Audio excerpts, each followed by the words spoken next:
نزصوعها እግዚአብሔር ህልውናኻ እግዚአብሔር አቦ ከተገልብቦም አነ ይጽልለኹ ህልውናኻ ዘይብሉ ሁሉ ኮንቲ እግዚአብሔር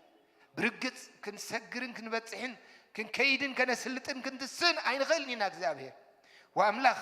ህልውናኻ ንኹልንትነና ይቆጻጸር ህልውናኻ እግዚአብሔር ክረድአና በዝንጎዚ እግዚአብሔር ንደለለና ሃሌሉያ Hallelujah, hallelujah, hallelujah.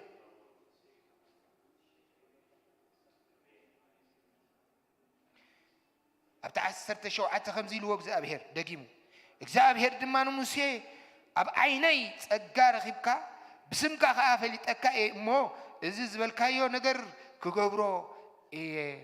بلا يقول እግዚአብሔር مسكن هاللويا أنا مساخي قد كم سايكوت مساخا خوتيو سلازم نتزعت خوت تسفخ أنت كتكبريها خطأتيها نزهز بزحيس كا خطأتيها سلازي مسانا أنت زي وتيها موتا يترفنا عتبا أنا مساهم خوتي كم تزبل كايها خمو كغبرة يبلا له مسيه نجزابه لو مجزابه كم تزبله أم نفس وقفنا خجبري هواته كم تزبل كايو كمو خنجبر كمو كون الناس إجزابير هلونا خجتكا مسانا يوصل هلونا خجزابير مسانا يوصل جتكا إجزابير مسانا يوصل واملاخ بيسوع كريستوس بركة خونا ما كلنا إجزابير فوسو خونا ما كلنا إجزابير من رقع خونا ما كلنا إجزابير تادسوك خونا ما كلنا إجزابير مسجار كون أما كلنا إجزابير واملاخ إسحاق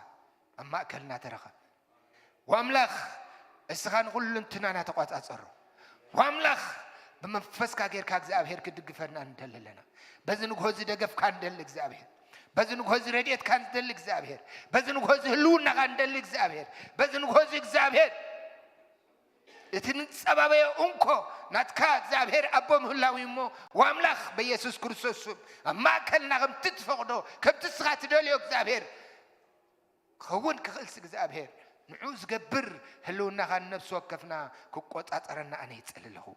ወአምላኽ ካብ ህልውና ካንት ነፍስ ኳ ኸይትወጽ አነ ይጽል ካብ ህልውና ካ እግዚአብሔር ተቀባበለና ሁሉ ነገራትና እግዚአብሔር ስኻ ተቆጣጠሮ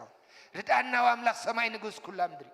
أيراتنا هلونا خاي قطعة الرك زابير يأمرنا حساباتنا كله زابير أبو وأملاخنا بتزم تانا على ما هنجبر زابير وأملاخ بيسوع كريستوس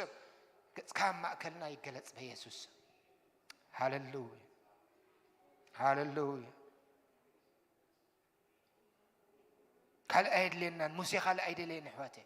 بس ما عرفت تدارينا أقدمك زابير ملأختي كسدل كإله نو ملأختي أيكونن دلين إلو موسى بعلها قد كايد لنا خلو إنا نري إجزابير مسكن قد كايد لنا إجزابير نبتسغاز بالكايو نبتسغاز رأخلنا نبتسغاز مدب كلنا نبتسغاز بأنا حليف كخسر حوز دلها زيتونا هلونا خايو إجزابير هلونا خايد لنا نو هلونا إجزابير لو مخرج أناي هلونا إجزابير لو مخرج قفناي هلونا إجزابير لو مي نبتسغابير زرعيلنا زتونا هلونا إجزابير لو مي ننفس وكفنا خيزي حواتي هلونا خندل لنا قويتا أيراتنا هلونا خاي قطعترو نيوش حساباتنا كله هلونا خاي قطعترو دليتاتنا كله هلونا خاي قطعترو وأملاخ نهو بيسوع كريستوس كل انتنا إجزابير أملاخي نبغى ملو حساب غيرنا خنقرب سلومي إجزابير بهلونا خنتنكف بهلونا إجزابير أبو كندهسس بهلونا إجزابير أملاخي كل وقت وأملاخ كنت تدلنا خوينا الركب لومي إجزابير أبوهم أزقبرنا هلونا خاطر إمو هلونا خاب زورينا أيفله هلونا خاب لعلينا أيفله هلونا خاب قبائنا أيفله هلونا إجزابير أي ترحقنا هلونا خدلينا لنا أملاخ سماي هاللويا هاللويا هاللويا هاللويا كبرنا أملاخي خو يسوع كريستوس قويتاي يسوع كريستوس قويتاي يسوع كريستوس قويتاي تبي بزي السفري زلقس እግዚአብሔር روح زغون أبونا حجون እግዚአብሔር مسانا له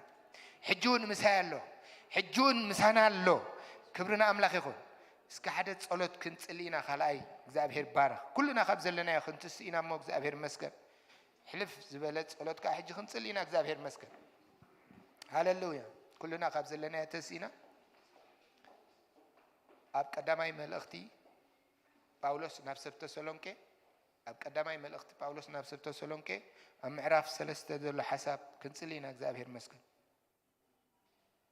እግዚአብሔር هياوي كبرنا أملاك يخون سلا كلهم قدسان أبغت مدرد الله كنسلينا سلا كلهم قدسان أمريتنا أب سفلا ليه بوتازلو زستفلا ليه مقدس حلفو زلو እግዚአብሔር مسكن እግዚአብሔር ጎደሎም ኩሉ خملእ كنصلينا እግዚአብሔር ካብ ዘለዎ ከተንሶም كنصلينا እግዚአብሔር ብዝሐልፎ ዘበለ ኩሉ خረድኦም كنصلينا እግዚአብሔር የዕንቶም ክኸፍት كنصلينا እግዚአብሔር ፈውስ ገይሩ ከተንሶም ክትቀመሎም كنصلينا አሜን አሜን አሜን ሃሌሉያ ክብርና አምላክ ይሁን ሐዋርያ ጳውሎስ ንሰብ ተሰሎንቄ ከምዚ ይብሎም ተሐሳብ ባዕልኩም አንብብዎ ካብ ቁጥር 9 ደሎ ከምብበ 9:10 ገጽኩም ክንርእን ካብ እምነትኩም ዝጎደለ ክንሙልእን ለይትን መዓልትን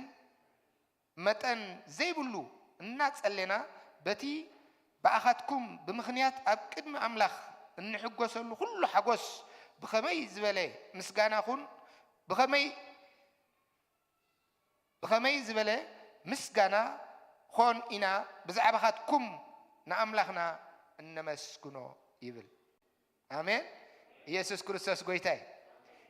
ሙጻእ ቅዱሳን ምስ ሰማዕና ንእግዚአብሔር እንታይ ክንገብር ኢና ይብል ደሎ ከነመስግኖ ኢና ብኸመይ ዝበለ ህዝብ አምላኽ ውሉድ አምላኽ ብዝተፈላለየ መገዲ እግዚአብሔር በፂሕዎም ገጹ መሊሱ እግዚአብሔር ረዲዎም እግዚአብሔር ነቲ ምኽሪ አምላኽ ነቲ ሓሳብ አምላኽ ከፈጽሙ ምስተሱሲ እግዚአብሔር መስገን ባቶም መታን ክብለና ባቶም እግዚአብሔር ከምቲ ዝግባአና ሆይና መታን ከነመስግን እግዚአብሔር ኣብ ዘለዎ ሁሉ ቦታ ክበጽሖም ክድግፎም ክንጽሊና ንኹሎም ቅዱሳን እግዚአብሔር መስገን በዛ ንጎዚያ በጸሎትኩም በአንደበትኩም እግዚአብሔር ዝረድአ ነፍሲ አላ እግዚአብሔር መስገን እግዚአብሔር ዝድግፋ ነፍሲ አላ ስለዚህ ንኹሎም ቅዱሳን እንደሐሰብና ክንጽሊና ኣብዚ ምሳና ዝነበሩ እኳ ቁጥር ዘይብሎም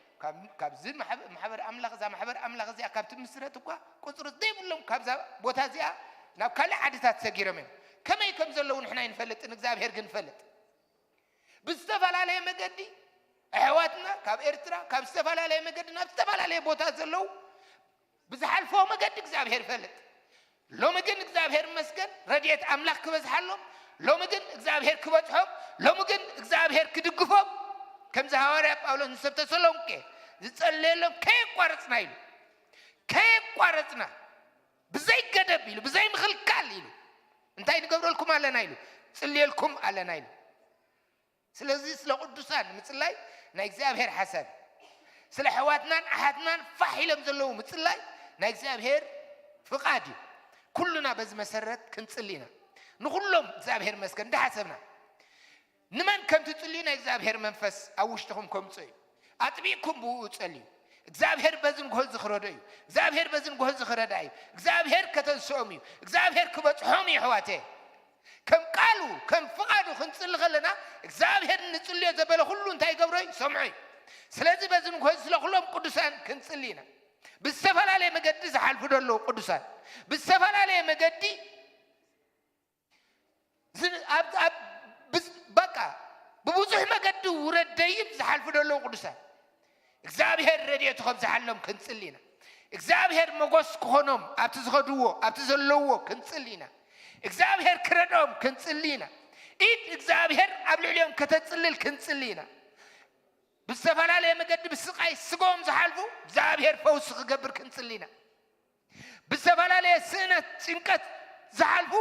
እግዚአብሔር ኣብ ደገታት ክኸፍተሎም እሞ ክባረኹ ክንጽሊና بينهم زمسلم صمواز سمعهم زتقللوا قالوا እግዚአብሔር مسኦም كم زلوا خصمهم كنصلينا እግዚአብሔር ካብ ዘለዎ ሁነታት ኩሉ ከውጾም ክንጽሊና በዚ መንፈስ ነፍስ ወከፍና እንዳተንቀሳቀስና ክንጽሊና አምላኽ መስገን እስኪ ኩልኩም ተንቀሳቀሱ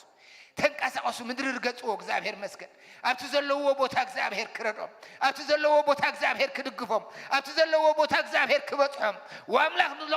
ስለሁሉም ቅዱሳን ንጽልለና ስለሁሉም ቅዱሳን አሐድናን አህዋትናን አቦታትናን አዴታትናን ንጽልለና በጎይታ በኢየሱስ ክርስቶስ በነገር ኩሉ እግዚአብሔር ዝጎደሎም ዘበለ ሁሉ እግዚአብሔር ወአምላኽ ቀልረብ ትገብር ስኻም እግዚአብሔር ክትመላሎም እግዚአብሔር አቦ ንጽልለና ብዝሐልፎ እግዚአብሔር አቦ ተስፋ ዝቆረጡ እግዚአብሔር ሎሚ እግዚአብሔር ተስፋም ክሕደስ ወአምላኽ ድጸመዎም እግዚአብሔር በይነም ዝመሰሎም እግዚአብሔር አቦ ናምላት ካቱ ኩሉ እግዚአብሔር ሎሚ እግዚአብሔር ከተተሰም ከዘለዎ ንጽልለና ወአምላኽ በጎይታ በኢየሱስ ክርስቶስ ደጊፍካ እኮ በዝን ጎዝ እግዚአብሔር ገጽካ እንደል ዝገበርካ ስኻም እግዚአብሔር ሎሚ እግዚአብሔር አቦን ሕዋትናን እግዚአብሔር ናሓትናን እግዚአብሔር አብደለዎ ብዝሐልፎ መገድ ሁሉ እግዚአብሔር አቦ ወአምላኽ እነሆ እግዚአብሔር አቦ እስኻ እግዚአብሔር ገደብ ደይብልካ አቦ ያኸሞ በኢየሱስ ክርስቶስ ሎሚ እግዚአብሔር ነገራት ኩሉ እግዚአብሔር ሰናይ ክሆነሎም ነገራት ኩሉ ክጽብቕ ነገራት ኩሉ እግዚአብሔር አቦ እነሆ እግዚአብሔር ከትስኻ እትደልዮ ኣብ ልዕልዮም ክፍጸንስ እግዚአብሔር ረድኤትካ ከተንዝሓሎም በኢየሱስ ክርስቶስ ስም ንጽልለና ማሰርቲ ኩሉ ክፍታሕ ንጽሊ ወአምላኽ በኢየሱስ ክርስቶስ ድኻም ኩሉ ብብርታዕ ክልወጥ ንጽሊ ወአቦ በኢየሱስ ክርስቶስ ጽበት ጭንቀት ኩሉ ክፍታሕ ንጽሊ ወአቦ በኢየሱስ ክርስቶስ ምህልውናኻ ናብ ዕረፍቲ ኸትዎም እግዚአብሔር ንጽልለና ባዶ ድኾኑ እግዚአብሔር በይኖም ዝመሰሎም እነሆ ውሽጦም እግዚአብሔር አቦ كنقاح زلالم እግዚአብሔር አቦ ንጽልለና በኢየሱስ ክርስቶስ ስም ኢድ ካብ ልዕልዮም ተጽልል ኢድ ካብ ልዕልዮም ተጽልል እግዚአብሔር ረድኤትካ ክበዝሓሎም ንጽልለና እግዚአብሔር ኣብ ገጽ ምድር ዘለው ቅዱሳን እግዚአብሔር አቦ እስኻ በዝን ጎዝ እግዚአብሔር ገጽካ ክትመልሰሎም ንጽልለና ኣብ ገጽ ምድር ዘለው ቅዱሳን እግዚአብሔር ካብ ዘለዎ ሁነታት እግዚአብሔር አቦ ሆተተሰዎም ንጽልለና ካብ ዘለዎ እግዚአብሔር አቦ ሁሉ በኢየሱስ ክርስቶስ نعخذ صورك كان زخوله كان يلن እግዚአብሔር ረድኤትካ ከተዛሐሎም ንጽልለና ጎይታ ደገፍካ ከተዛሐሎም ንጽልለና ጎይታ ወአምላኽ በኢየሱስ ክርስቶስ ስም ርዳዮም ወአምላኽ በኢየሱስ ክርስቶስ ስም ደግፎም ወአምላኽ በኢየሱስ ክርስቶስ ስም ወአምላኽና ምኽርኻ ምጻዮም እግዚአብሔር ዝርሓቁ እግዚአብሔር ይቅረቡ ወአምላኽ በኢየሱስ ክርስቶስ بينها مغاني حيش لهم እግዚአብሔር አቦ زي حيش ነገር ዝመረጹ እግዚአብሔር በጎይታ በኢየሱስ ክርስቶስ ናብት حيش ክትመልሶም ጎይታ ንጽልለና ናብት ዝበልጽ እግዚአብሔር ክትመልሶም ንጽልለና ናብት እግዚአብሔር ናትካ ምኽርን ሐሳብን እግዚአብሔር ከተምጾም ንጽልለና በቃልካ ክትቅድሶም ንጽልለና ቃልካ ሐቂ በተቃል ቃል ሐቅኻ ቅድሶም ጽሑፍ እዩ ወአቦ በኢየሱስ ክርስቶስ ሎሚ እግዚአብሔር አቦ ሐዲሽ ነገር ይሁን ኣብ ልዕልዮም ሎሚ እግዚአብሔር تسفى يهون قبل اليوم واملاخ بيسوس كريستوس كتردهم نتصلي لنا እግዚአብሔር ኢየሱስ ክርስቶስ ጎይታዬ ኢየሱስ ክርስቶስ ሕያው ሃሌሉያ ክብርና አምላኽ ይኹን ዝረድ እግዚአብሔር ይዕወቴ ዝድግፍ እግዚአብሔር ደውደብል እግዚአብሔር ሃሌሉያ እነሆ ነትባዶ ነገር ዝመልእ እግዚአብሔር ተስፋ ዝህብ እግዚአብሔር ነተስፋ ዘሃቦ ዝፍጽም እግዚአብሔር ሃሌሉያ ክብርና አምላኽ ይኹን ዝረድ እግዚአብሔር ምሳና አለው ዝድግፍ እግዚአብሔር ምሳና አለው ታሪክ እንዳንበብና ጥራይ አይነብርኒና ሙሴ ዝነበረ እግዚአብሔር ምሳ ያለው በሉ ሃሌሉያ ሙሴ ዝረዶ እግዚአብሔር ናይውን ረድኤት ምሳ ያለው በሉ እግዚአብሔር ምሳና አለው እግዚአብሔር ምሳና አለው እግዚአብሔር ምዝጽውዕዎ ደቁን አለው እግዚአብሔር ሃሌሉያ ገጽ እግዚአብሔር ምሳና አለው ምኽር እግዚአብሔር ምሳና አለው ሐሳብ እግዚአብሔር ምሳና አለው መንፈስ እግዚአብሔር ምሳና አለው ጸጋ እግዚአብሔር ምሳና አለው በይንና ይኮናን ሃሌሉያ ነትዘይ ካዝል እግዚአብሔር ምሳና አለው ንሙሴ ኸሚል ወእግዚአብሔር መስገን ገጸይ ምሳኻ ታይገብር ገጸይ ምሳኻ ከውጤ አጆሃ ትባ እግዚአብሔር መስገን ንሁሉም ባረቱ እግዚአብሔር አጆሁም እስበለይ ሎሚ እግዚአብሔር ነዚ ጉባኤ አጆሁም ይብለናል እግዚአብሔር መስገን አጆሁም አነ ምሳኹም አለሁ ይብላል እግዚአብሔር አለሁ ይብላል እግዚአብሔር።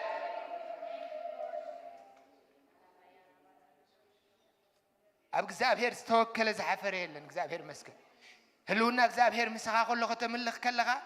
ደስ ይልካ ከተምልኽ ሕዋቴ። ህልውና እግዚአብሔር ምስኻ ከሎ እነሆ እግዚአብሔር መስገን ንእግዚአብሔር ክትግዛእ ከለኻ ደስ እንዳበለካ ኢኻ ትግዛእ። ንእግዚአብሔር ክትነብር ከለኻ ዝኸብደካ ነገር የለን ሕዋቴ። ዘኽእለካ ናይ እግዚአብሔር ህልውና እዩ። ናቲ ዝውፅዋዓካ ዘእትወካ እግዚአብሔር እዩ። እግዚአብሔር መስገን ናቲ ዝበለና ተስፋ ዘእትወና እግዚአብሔር እዩ። ስለዚ እቲ ተስፋ ዝኣተወልና እግዚአብሔር ለሙን ምሳና ኣሎ። እግዚአብሔር መስገን እግዚአብሔር ይባረኽ። እግዚአብሔር ምሳና ኣሎ። እግዚአብሔር ምሳና ኣሎ። እግዚአብሔር ምሳና ኣሎ። ከተባበ ኢለ አይኮንኩን እግዚአብሔር ከም ቃል እዩ ምሳና ኣሎ። እግዚአብሔር ምስ ህዝቡ ኣሎ። ንጉስ ዳዊት ኣብ መዝሙር 16 ከምዚ ኢሉ ነቲ ቃል አንቢበ ናብቲ እግዚአብሔር ዝመደበልና ናይ ኣምልኾ ግዜ ክንሓልፍ ኢና። ኣምላኽ መስገን መዝሙር ዳዊት 16 ስለ ቅዱሳን ንጽሊ ስለ ዘለና ተቃል ከዓ ብዛዕባ ቅዱሳን ስለ ትዛረብ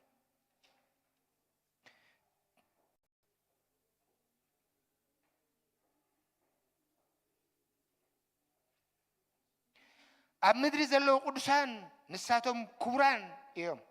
ባገይ ኩሉ ኣባታቶም እዩ ዘሎ በልኩ። እስኪ ኩልና ንበል ኣብ ምድሪ ዘለዉ ቅዱሳን ንሳቶም ክቡራን እዮም። ባገይ ኩሉ ኣባታቶም እዩ ዘሎ በልኩ። እግዚአብሔር መስገን ደስ እንዳበለና እግዚአብሔር መስገን ኣብ ህልውንኡ ኮይና ኳየር ከምልኹ ከለው ብገዛእ ርእሶም ዘይኮንስ ብህልውና እግዚአብሔር ተደጊፎም ክንዝምር ከለና ምስኣቶም ንእግዚአብሔር ከነምልኽ ከለናሲ ረድኤት ኣምላኽ ከቢብና ረድኤት ኣምላኽ ደጊፍና ክንዘልል ከለናሲ ንኽብሪ እግዚአብሔር ናይ እግዚአብሔር መንፈስ ሓጊዝና ሎሚ እግዚአብሔር ኣብ ማእከልና ብምልኣት ክኸብር እዩ። ዝኸብረሉ መገዲ ከዓ እሱ ባዕሉ ምሳና ስለ ዘሎ እዩ። ምስ እግዚአብሔርን ምስ መንፈስን ኮይና ምስ ኳየር ኮይና ንእግዚአብሔር ከነምልኾ ኢና። ተባረኹ።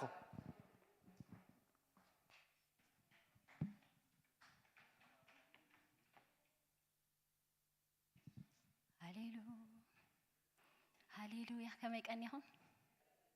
ክብርን ኣምላኽ ይኹን። ኢየሱስ ጎይታይ ሃሌሉያ። ካብ ዘለና ክንትስኢና ሞ እግዚአብሔር ከነምልኾ ኢና ብመዝሙር ጌርና ከነምልኾ ኢና። ሃሌሉያ መንፈስ ቅዱስ እግዚአብሔር አቦ በኢየሱስ ንባርከካ ለና እግዚአብሔር ንዕብየካ ለና እግዚአብሔር አንተ ብሩኽ አንተ ለዋህ ተመስገን ንብለካ ለና አንተ ሕያው አቦ ተባረኽ በጌታ በኢየሱስ ተመስገን እስከበልዎ ተመስገን ኣብ ዘብጻሕካ ንስኻ ኢኻ ነዛ መዓልቲ እዚኣ ክርኢ ዝገበርካ ንስኻ ኢኻ ተመስገን እግዚአብሔር ተባረኽ እግዚአብሔር በጌታ በኢየሱስ ስም እግዚአብሔር አቦ ንባርከካ ለና نعبيك لنا እግዚአብሔር ክብር ንብለካ ለና በይነኻ ክትከብር በይነኻ ክትገዝ በይነኻ ክትመለኽ ዝግባእካ ኣምላኽ ተመስገን እግዚአብሔር ሰማይን ምድርን ዝፈጠርካ ተባረኽ እግዚአብሔር ክብር በልወስከ ተመስገን ተመስገን ሰማያዊ ኣቦ ምሕረትካ ብዙሕ ተመስገን ተመስገን ተመስገን ሰማያትና አየራትና በመንፈስካ ይጽረይ ኢድ ካነት በራርገበት ተጓዩ በኢየሱስ ሁሉ አጀንዳ ጸልማት ይፍርሰለሁ አምልኾና ከወስድ ዝመጽ ሁሉ ናይ ጸልማት አሰራራሓ በስልጣን ወደ አምላኽ በጌታ በኢየሱስ ስም ይፍርሰለሁ በሽም ኢየሱስ ዝፈረሰ ይሁን በናዝሬቱ በኢየሱስ ስም ሁሉ ለኦኽ ዲያብሎስ በሽም ኢየሱስ ጸጥ ክብለ ይጸልያለሁ ያስሮለሁ ይታሰር በጌታ በኢየሱስ I bind you in Jesus name I bind you in Jesus name በናዝሬቱ በጌታ በኢየሱስ ኩሉ አቡ እምሮስ ተቀመጠ ሁሉ እግዚአብሔር ዘይኽብር ዘበለ ስትሮንግ ሆልድ ኮይኑስ ተቀመጠ መንፈስ አምላኽ ዘዓግት ዘበለ ሁሉ በሽም ኢየሱስ ለዕል ዝበለ ሐሳብ ትሕዝ ዝበለ ሐሳብ በስልጣን ወደ አምላኽ ይፍርሰለሁ በጌታ በኢየሱስ ስም ይፍረስ በሃይማኖት ተመሲሉ በባህል ተመሲሉ ዝተቀመጠ መንፈስ እግዚአብሔር ዘዓግት በስልጣን ወደ አምላኽ ዝፈረሰ ይሁን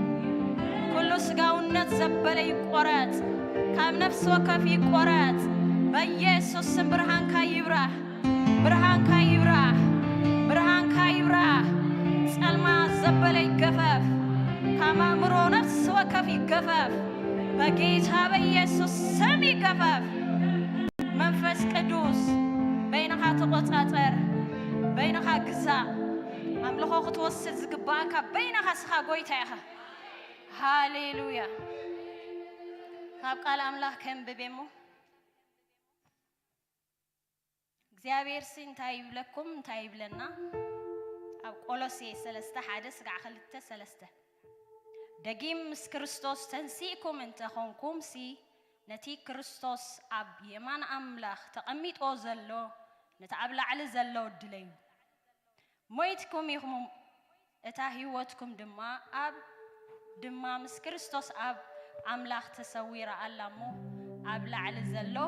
ሕሰቡ ኣብ ምድሪ ዘሎ ኣይኮነን። እግዚአብሔር እንታይ ክንሓስብ ይዝደለና? ኣብ ላዕሊ ዘሎ ሓሳብ እግዚአብሔር ኣብ ላዕሊ ዘሎ ጥራሕ ናይ ስጋ ኣይኮነን፣ ናይ መንፈስ ነታ መንግስቱ ንምስፋሕ ኣብ ላዕሊ ዘሎ ሕሰቡ ኣብ ምድሪ ዘሎ ኣይኮነን።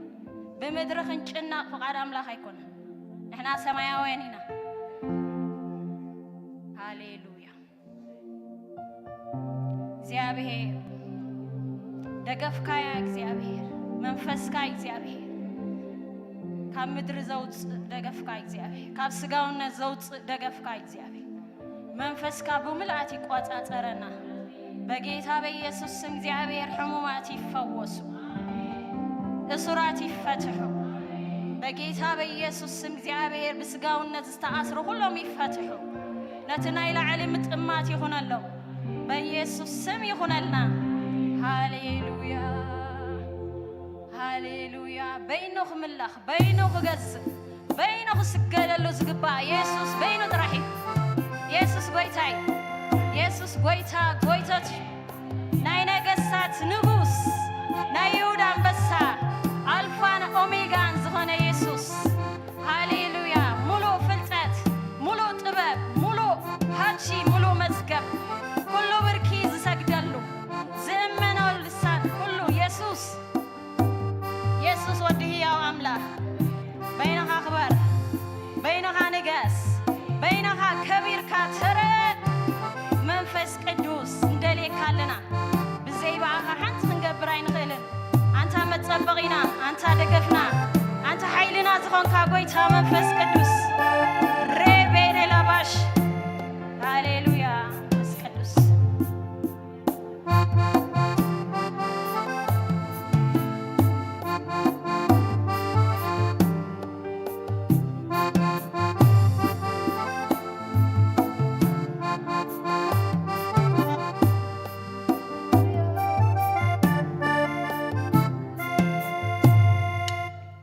ምሉእ ፍልጠት፣ ምሉእ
حيواتنا بينها دمك هترى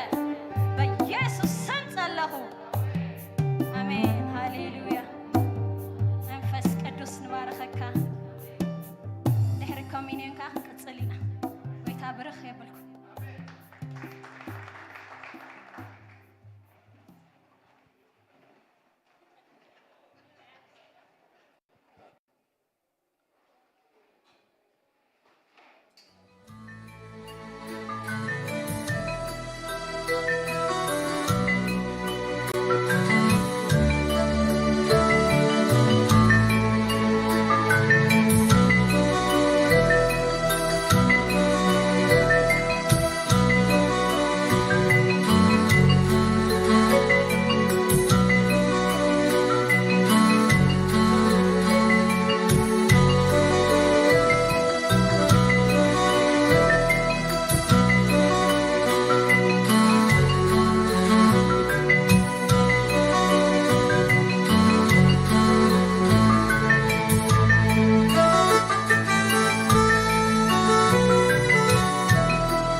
ብብርሃን በሰላምና ቤት እግዚአብሔር መጻሁም ላም መስከን እግዚአብሔር በመሕረት ሀብታሚ በመሕረቱ ደው ዘበለና ስሙ ይባረክ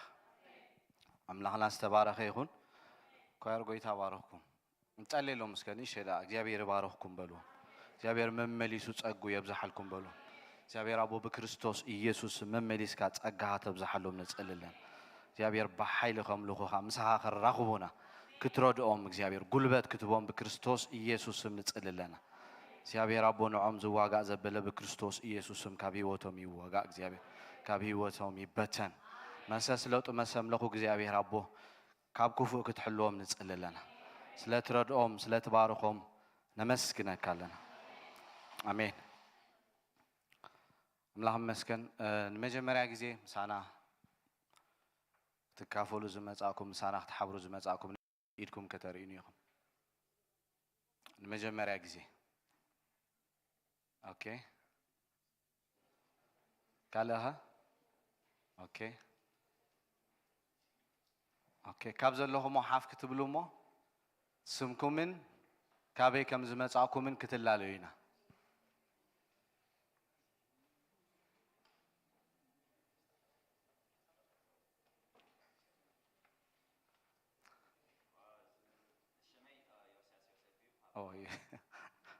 يوسف ببجيزي تغيري زمت أنا ذا لك إنكو عاد هالمتاع welcome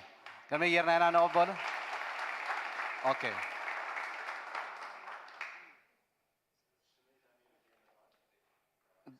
دانيال بيينه كابدي سابا كم يجرنا هنا نقبله بزمن سمكان كابي كم زمت أهان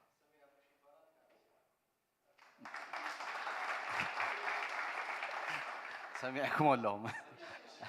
أبرش أبوش إنكو عندنا متى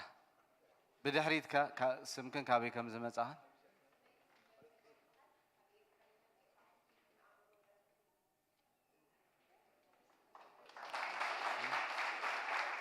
مني لا أنا سمعكم أنا بدحري زولهم سم مني لا سمرت كمي بعلت بيتنا أو نامره كم يجرنا أنا قبله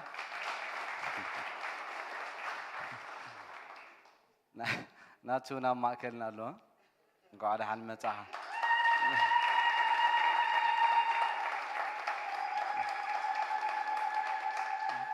بينو سديرنا صدرا خوين متينا قويتا يبارك أملاح سمي يبارك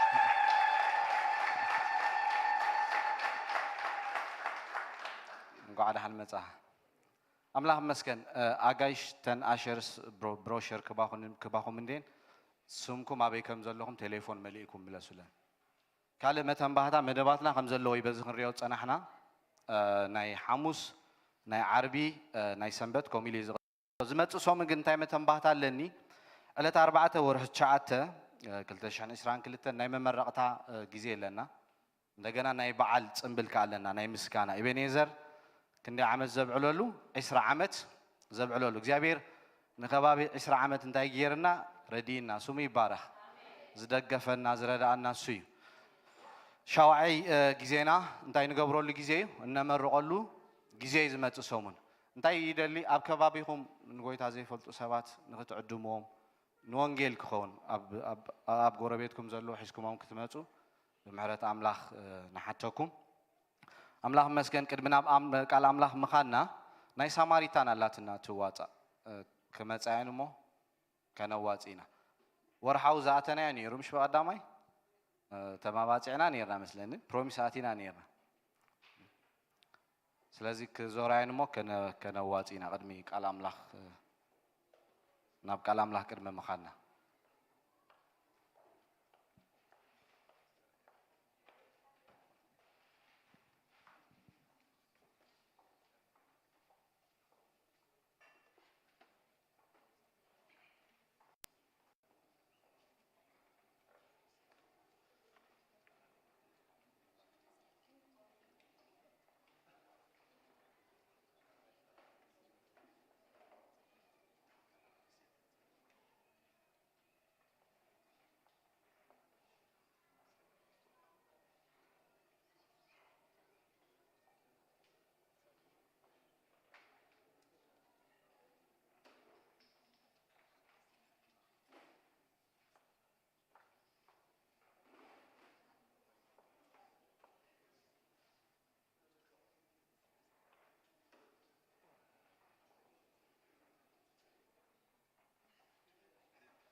هاليلويا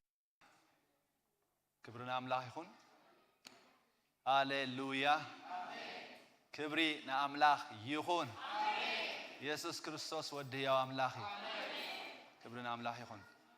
ويلكم أجايش كل خاتكم ويلكم كأبراهام مسأهو لايكا مرعوي انت هذا مرعات كدي لا لخنا تسمعون ولا نعنا بزي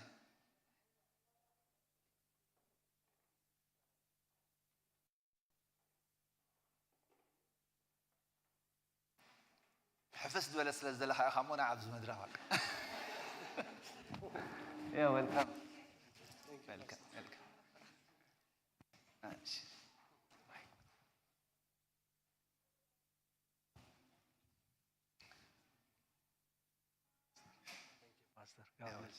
كم يالله يا praise the Lord I don't know تاي كم دولا فلتني ويتاي بارا بتعم تعجس الله بتعمي أمدر زلوا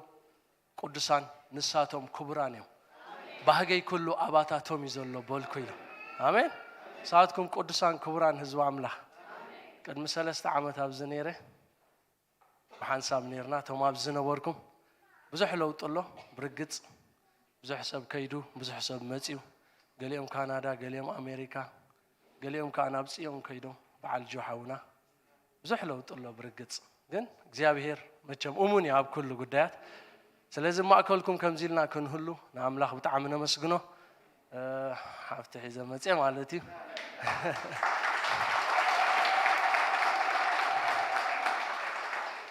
ጎይታ ረዲና ቅድመ ወርሕን ገለን መዓልቲ ኣብ አዲስ አበባ ኣብ ኢትዮጵያ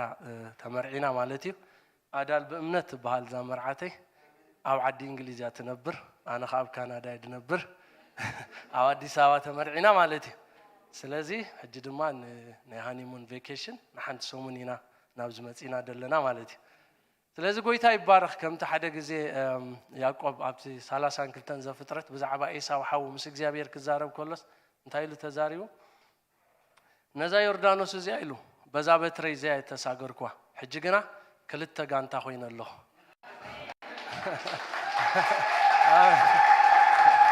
praise the Lord ኢየሱስ ጎይታ ነዛ ትራንዚት ድብላ ጆ ዝነበረ ናይሮቢ ኻ ብመጽሐፍና ፒሮናን ሒዝና ተሳጊርና ክልተ ኮይና መጽና እግዚአብሔር ይባረኩም ቴንክ ዩ ስለ ሁሉ ጸሎትኩም ስለ ሁሉ ፍቅርኩም አዚና ኢና ንፈትወኩም ነኽብረኩም ቴንክ ዩ ፓስተር ጎይታ ይባርክ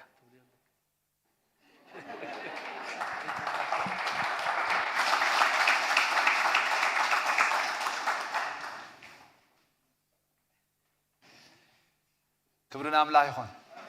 እግዚአብሔር ይመስገን ኢየሱስ ጎይታዩ አሜን ቁርብካ ቀሪልናዩ ያኔ ናቱ ካብ ካናዳን ካብ ዓዲ እንግሊዝን አዲስ አበባ ኸይዶም ማለት እዩ ኣብዚ ቤት ለውን ኮሎስ for a known reason I know don't worry እግዚአብሔር ይመስገን አፕዴት ገብረን ነሪው መደባቱ ሐሳባቱ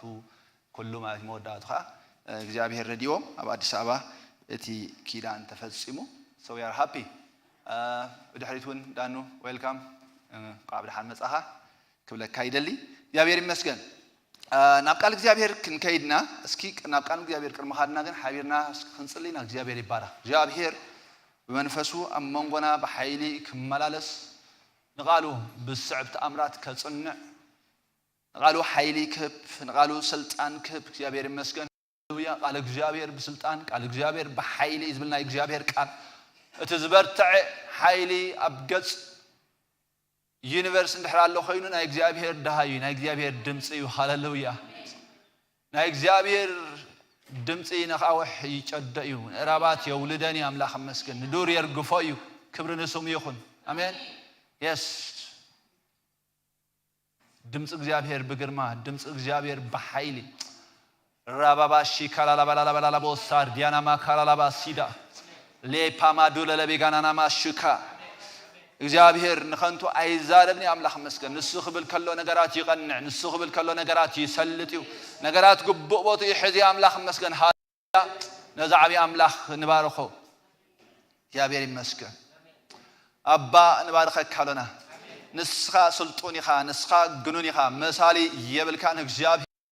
إنه كم رأسي قبل الدخول نقل لعل زبالك أملاك شمكا يبارك مساحة إنه ورادرو سخان نقاطرو من يبلنا إجابير نسخة نايلبنا نجوس نيامرنا نجوس نحسابنا نجوس ناي كلن تنانا نجوس يخمو تمسكن كله تعرفوا نسخة اللخنا أخلي مجابير أبو بذرف دزون شمكان عبيولنا نسمكا خناسو أبصر خبنا لنا مجابير نو مسواتنا خمشتا خمش عتان كوينو أب مقدس كا يئتو نابزفان كا يئتو ويتاي خبري نمتصالنا كبرنا تعاويسم كان متصالنا كبرنا تخبر سم كان متصالنا نسخة سلطوني خا جابير أبو متانتي سخاز خبر كا ونخبرنا موت مسجن يا ربو إنه خبتناتك هيوت كتمقل الناس سفت خات تمسجن أمناتك برهان كتمقل الناس سفت خات تمسجن تمقل أملاخه بحري خنكون في التاوكا سدخلنا مسجن كلنا بيسوس كريستوس نزي بملآت كن الله بسمك جابير إنه أبزام درزي أخونه أبتات مسون كحشنان كتعمنان بشم يسوس كريستوس اللي الله يا ربو إنه كم يخاني لنا قدس خنا سرعات كهنجبر يا بير إنه سرعات راي كوينو ترى سرعات كوينو خيتر رفقنا يا بير لباتنا ختنك أمرنا ختنك منفسنا ختن لعل بكريستوس يسوع يا وشمس اللي الله نجر كل شيء كاي بارخ أمين كبرنا ملاح يكون يسوع وهيتايو ياو كم تيز حلفه وان تحبركم ورحوي تي كورتر لنقبرنا أي درار قويتها وان كلون ناي مسحاب بس كزارب كله بس عدرار قويتها إذا إنجرازيا بتطول إذا وازيا بتساتيو مت أني ولا نا قويتها قبرهم موتو تذكريهم إلا لون قويتها تذكريهم إلا الله أملاخ مسكن سلذي تي frequency معرخ ندي قلت فيك خبر كم زلوا بنتصور ولا تزيد نجرنا جن كنجبرو خم زلنا ني هيوتنا ننابرنا نقول نجرنا أزيد أقام مخانونا إجزابير قال ينجرنا كبرنا أملاح يكون لذي زي درار بويتها بتلم دو بزح جزء بزح أسمات كسمين سمعينا قال يجي قال خبتي حكي أي راح قال مالتيو هذا خبتي كومن خنا أبتي كريستيان سيركلز بحالن تايو أبتي evangelical circles نقوله رحان أتان نصور خنا لا أبتي evangelical circles تفلت خنا السمامية هذا communion يبحاليو تي communion دبل روحك أيقونن زولون عيه تي منياتو نتايلو الله أفت معرف عصرته قدامي كورنثوس كزارب كله خا 10 6 جميرنا ندحرأنينا إتا نحنا نبارخا ناي برخات صوا إتا نحنا نقرصا ناي برخات نجرا مسجا كريستوس مسدم كريستوس حبرت ذلوا ثلاثة كومينيال مات حبرت مالتي أملاخ مسجن ناي حبرت ما أدي كنبلو ذكاليو حبيرنا أصلا وصله مالتي أملاخ مسجن أمين بيتاي لذي ديابير بارخ تي مصحف قدسنا بتخكل عميت وزلقن تي درار قويتها زبليو the Lord's Supper يبلو مالتيو زي درار قويتها عمق زبلة كابت خال فلي زبلة ترجم الله نعو كرينا لخم مسجن جن التاريخ هو أما تاتو خلنا جن كل التنجارينا نحسم مالتيو زفترات سوري أبزات معرف 10 تخلتن حداينات Passover نيرو كلاي تمسجار حلاف زبحال نجار مالتي أملاخ مسجن تي كلاي نزي إسرائيلوان ببعمتو اندبعلو مسيوم مودة تخا تا last supper ويكلاي تا ناي مودة تا درار نبلا ويكلاي تا ناي مودة تا ناي فاسيكا نبلا ناي بحق خا ناي كريستوس يسوس جنشل مسواتي كوينو سلينا استسوى الله مخاني جنشل فاسقانا مالت كريستوس تسوي لنا علمه تفاعل صحيفنا الله أبكالاي كورنثوس معرفش دشت مالتيو تخلاي Passover كا الله مالت لذي كل Passover يو تحدث لالوتيو تحدث تمثاليتيو مالتيو أبز فترات أبز زات معرف 10 تخلت استفسمه جبساوان إسرائيلوان كله قوم يفتون صدوم يفتون እግዚአብሔርን ብንጽር ነገርዎም ነሪ ማለት በኃያል ቅልጽ መብርቱ ኢተለይ ኮይኑ ግብጽ ታይገብረኩም ነው አይሰደኩም ነው ተባሃይል ማለት መወዳቱ ግን በታ ናይ ፋሲካ እንሸል ፋሲካ ዘብዓሉላ መዓልቲ ግን አምላኽ መስገን ካብ በኽሪ ግብፂ ዘበለ ኩሉ እግዚአብሔር መልአኽ እግዚአብሔር እንዳሓለፈ ምስ ቀዘፈ ድሕሪኡ እንዳሃው በሃው ማለት እዩ ውፁልና ኢሎም ንግብፃውያን ንእስራኤላውያን ካብ ግብፂ ከውፅኦም እንከሎ ንርኢ ኢየሱስ ጎይታ እዩ አሜን ببرتع قلصم تزيكوينو بحيال إيد تزيكوينو سيطان يحدقكاني صحاب قدس كزارب كلهم نتوم حنساب زبارهم سي يخيدو زي حادقهم مش الله مني كح قد فكان حدا تصبيخ يا سيطان تايز قبرك يمانا حكا يقح فكا مخنياتون السوق سرق حرق كتف لازم تصم على خالق علامه يبلون لذي ببرتع إيد تزيكوينو بزرقح قلصم تزيكوينو سيطان تاي قبرين سبات اي حدقهم حساب مسمارهم حنساب ناتي مسبله اي حدقني تزقرم ግብፃውያን even مسددهم بخرم كلهم وقع مستوقع مسددهم سي كيغلغلنا خ نمنت اينا يخيدو زحادقنا يوم اكوادا كلاي مسكبر كاناتكا حرنت كلاي مسكبر كاناتكا مدحان ناتكا من نغاف كلاي مسكبر كاون كختل زلي صلاي مالتي اسكم لهم تسواينا كل غزي نقحنا نقاوم نقحنا اون غارد خوينا ملاخ مسكن بتي اي مسكل سراح ابانا منم سلطان كم زي بلو ان امنا انملالس تزي كونه شيطان جكا سرق حرد كتف نخاله اي مسني سلازي قداماي صلالوت زيو وداتها بحر ኤርትራ ጸላይ ሰጥሙ ማለትዩ እቲ ግን ናይ በሐቅ ዝኾነ ፍጻመ ማለት ጎይታና ኢየሱስ ክርስቶስ ኣብ ሉቃስ ምዕራፍ 22 አሎና እዚ እንተሊ ቁርብ ምልስ ኢለ ከንብቦ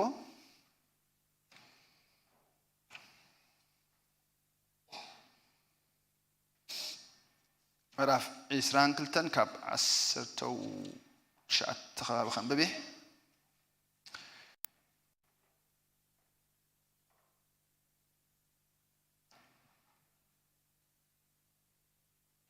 اوكي كاب 10 4 10 5 جميله نسدما منغست املاح كسع زفصم دغيم كابزي خمزي بلع ابلكم اللهمو قدمي سقاي مساخاتكم گنشل فاسغا خبلع بزح حرر الى اللهو بلم يا تاناي موداتا درار نبلا مات لاس سابر ناي غويتنا يسوع كريستوس مسدق مزامرتو زبل على ناي موداتا درار يعني رازيا مات دحريا نابتي ناي مسواتي ايو كيدو مالتيو نسدما دحريو صوا العلو امسجينو دما منغست املاح كسا اتمص كاب زفرويني خمزي ستي لكم اللهمو وسودو زنحدكم تماقلو بله انجر العلو دما امسجينو قريسو ازم انتخاتكم وهاب زلو سغايو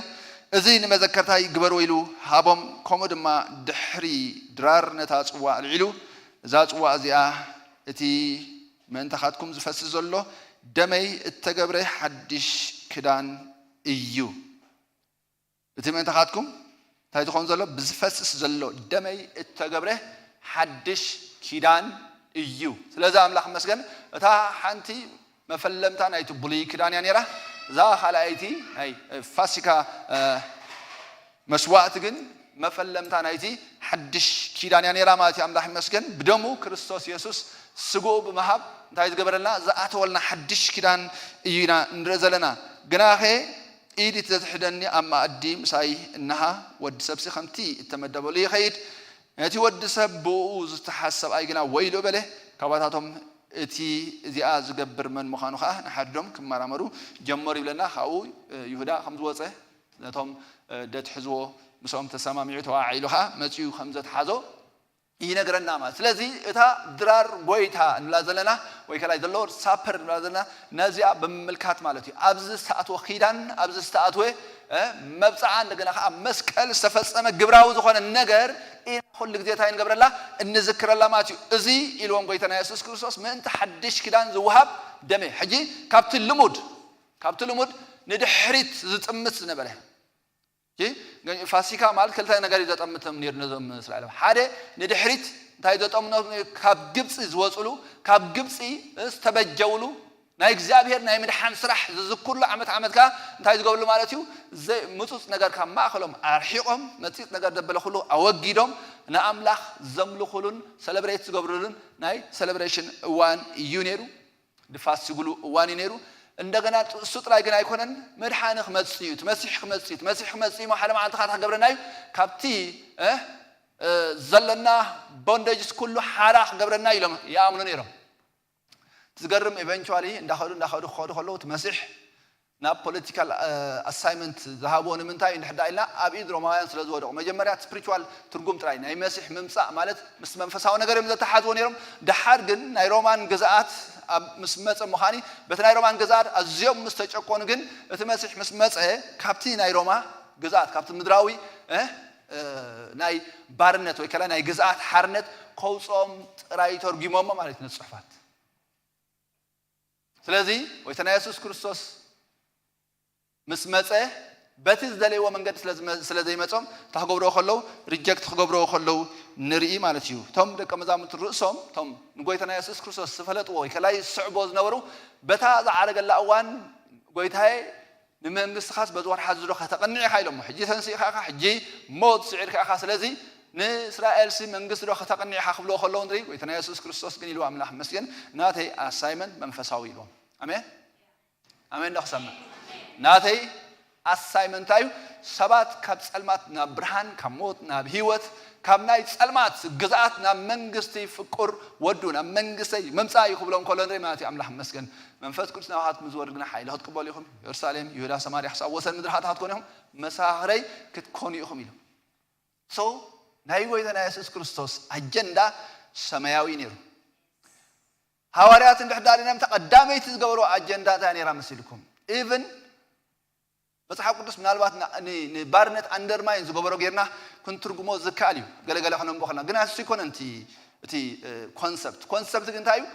ዝዓበየ ሓርነት ኣሎ ዝበለጸ ሓርነት ኣሎ እዩ ዝዛረብ መጽሐፍ ቅዱስ ማለት እዩ ዝበለጸ ሓርነት ኣሎ ሓራኽ ትወፅእ ተኾነልካ ጽቡቕ ግናኸ ባርያ ኾንካ ዲኻ ተፀዊዕኻ ብክርስቶስ ኢየሱስ ታይኻ ውፁእ ሓራ ኢኻ እንዳበለ ይሰብኽ ማለት እዩ ኣምላኽ መስገን ስለዚ እቲ ዝዓበየ ሓርነት መንፈሳዊ ሓርነት እዩ መንፈሳዊ ነፃነት እዩ ሰብ ኣብዛ ምድር እዚኣ ንዝተወሰነ ግዜ ስለ ዝጸንሕ ነዚ ናይ ምድሪ ነገር ኢሉ ነቲ ሰማያዊ ነገር ከዓ ኮምፕሮማይዝ ስለ ዝገብሮ ብዙሕ ግዜ ኣበይ ከነተኩር መጽሓፍ ቅዱስ ይነግረና ማለት እዩ ኣብቲ ሰማያዊ ነገር ከነተኩር ከም ዘለና ይነግረና ማለት እዩ ኣሜን ታዝብ ዘለኹ ድኽተል ድስዕብ ናይ እግዚአብሔር ነገራት ኣሎ ንዒኮንኩን ክሳይ ዝገብረሉ ብበረኸት ኣምኒ በሓርነት ኣምኒ በሁሉ ናይ እግዚአብሔር ፕሮቪዥን ያምኒ አምላኽ መስገን ግን ነቲ ሰማያዊ ነገር ኮምፕሮማይዝ ብዝገብር መንገድ እንድሕር ግበር ኣሎ ኮይኑ ግን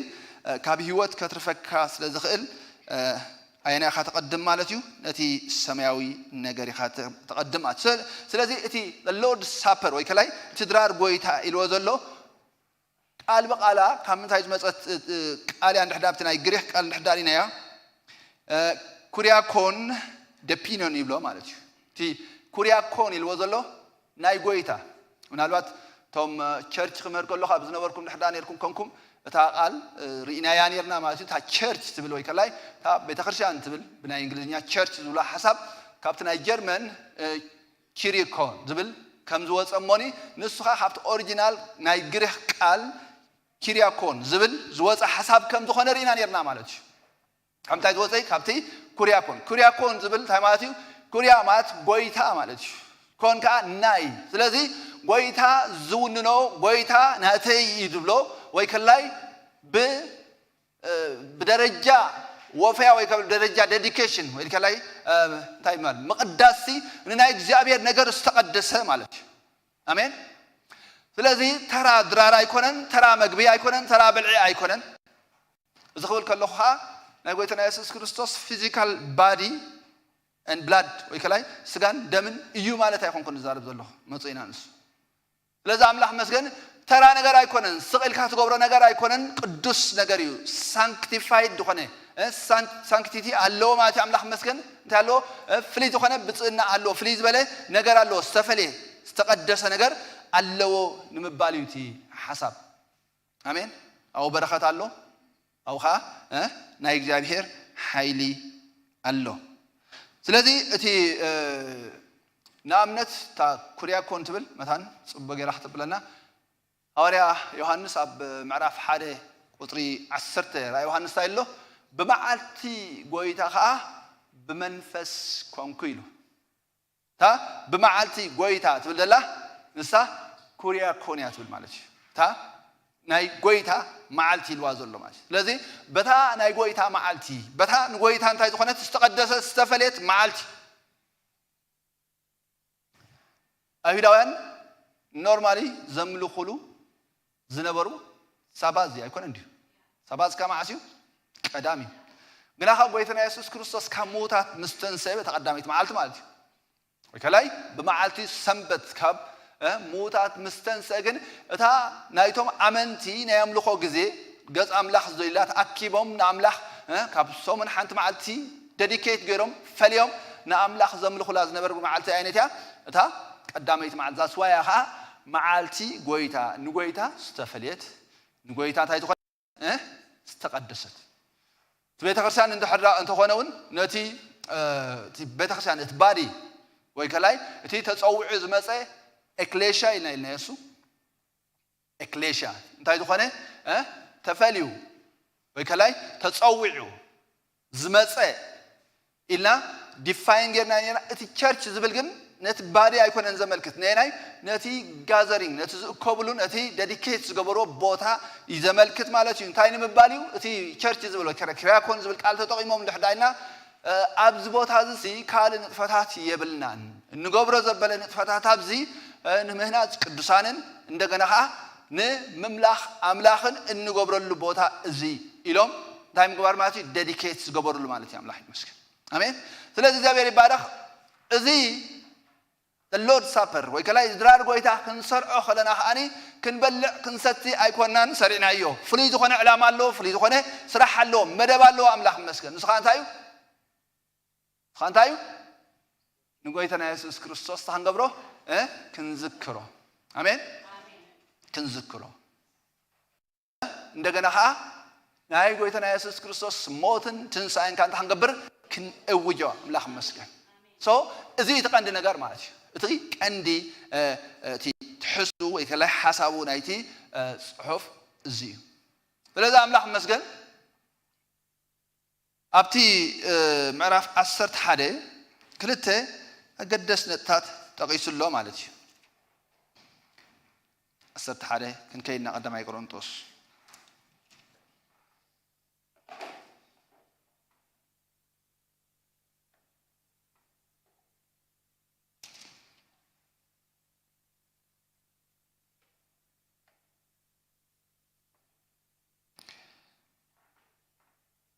اوكي اب عتران شوعتن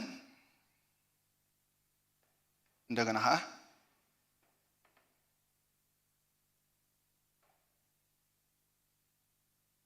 اوكي ካብ عتران شوعتن ጀሚራኹም በባላ ብሽም ኢየሱስ ከምበ ስለዚህ ከይተገቦ እዛ እንጌራዚያ ዝበልዕ ወይ ጽዋዕ ጎይታ ሰቲ ንሱ ኣብ ናይ ጎይታ ስጋን ደምኒው ዝዕግብ ግና ከሰብ ንርእሱ ይመርምር ከምኡ ኸዓ ካብዛ እንጌራዚያ ይብላዕ ካብዛ ጽዋዕዚያውን ይስተ እቲ ዝበልዕን ዝሰትን ስጋ ጎይታ እንተዘየለለ ንርእስዩ ፍርዲ ዝበልዕን ዝሰትን ስለዚህ ክልተ ነገራት ኣብዘን ጠቂሱሎ ከይተገቦ ኢሉ እንደገና ከየለለ ኢሉሎ እዚ መሰረቱ ኣብዚ ክዛረብ ከሎ ነቶ ኣመንቲ ንሰብ ቆሮንጦስ ይዛረብ ዘሎ እዚ ኣመንቲ ኮነ ዝዛረብ ዘሎ ሓደ ፍሉጥ ዝኾነ ሓቅሎ ንስኻ እንታይ እዩ ድራር ጎይታ እቶም ናይ መጽሓፍ ቅዱስ ዘለዎ ሳክራመንትስ ወይ ከላይ እቶም ምስጢራት ናይ መጽሓፍ ቅዱስ እንብሎም ኣብ ቤተ ክርስቲያን ክግበሩ ከለው ንመን ጥራዮም ዝምልከቱ እንድሕዳይና ነቶም ኣመንቲዮም ዝምልከቱ አሜን ንመን እዮም ዝምልከቱ ድራር ጎይታ ንሓደ ዘይኣመነ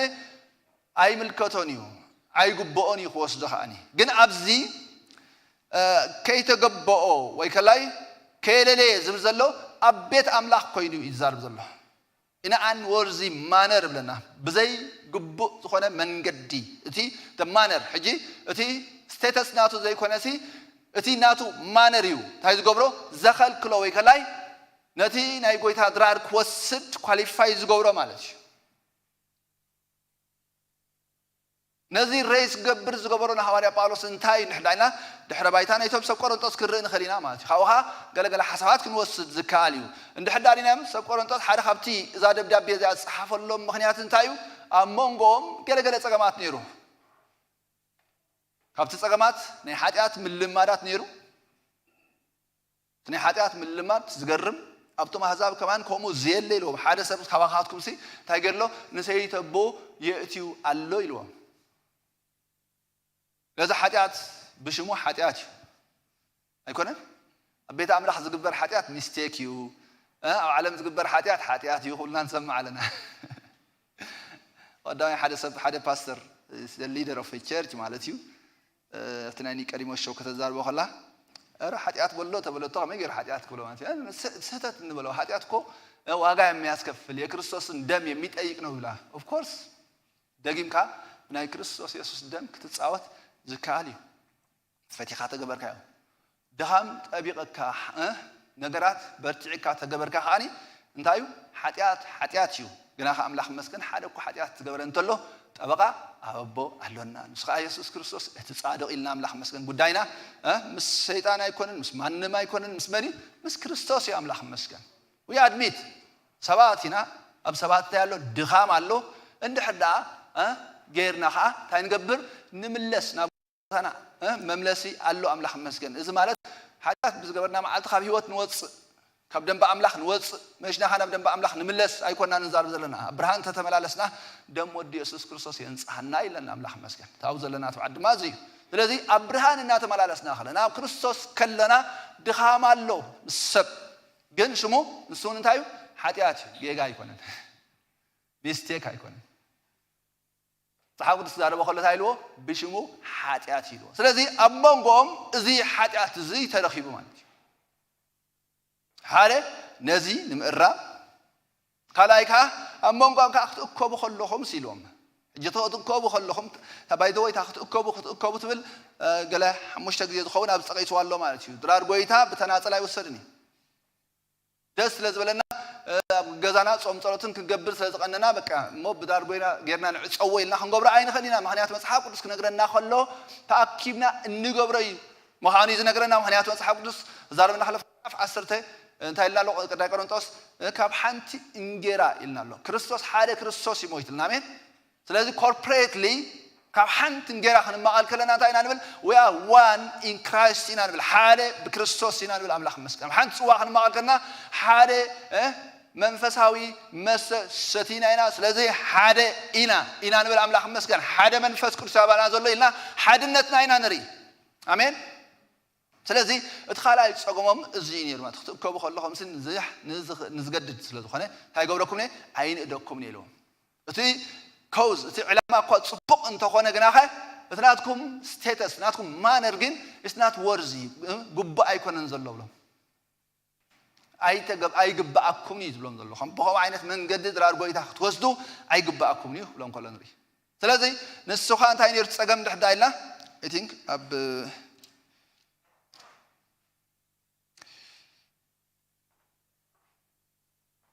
جناحه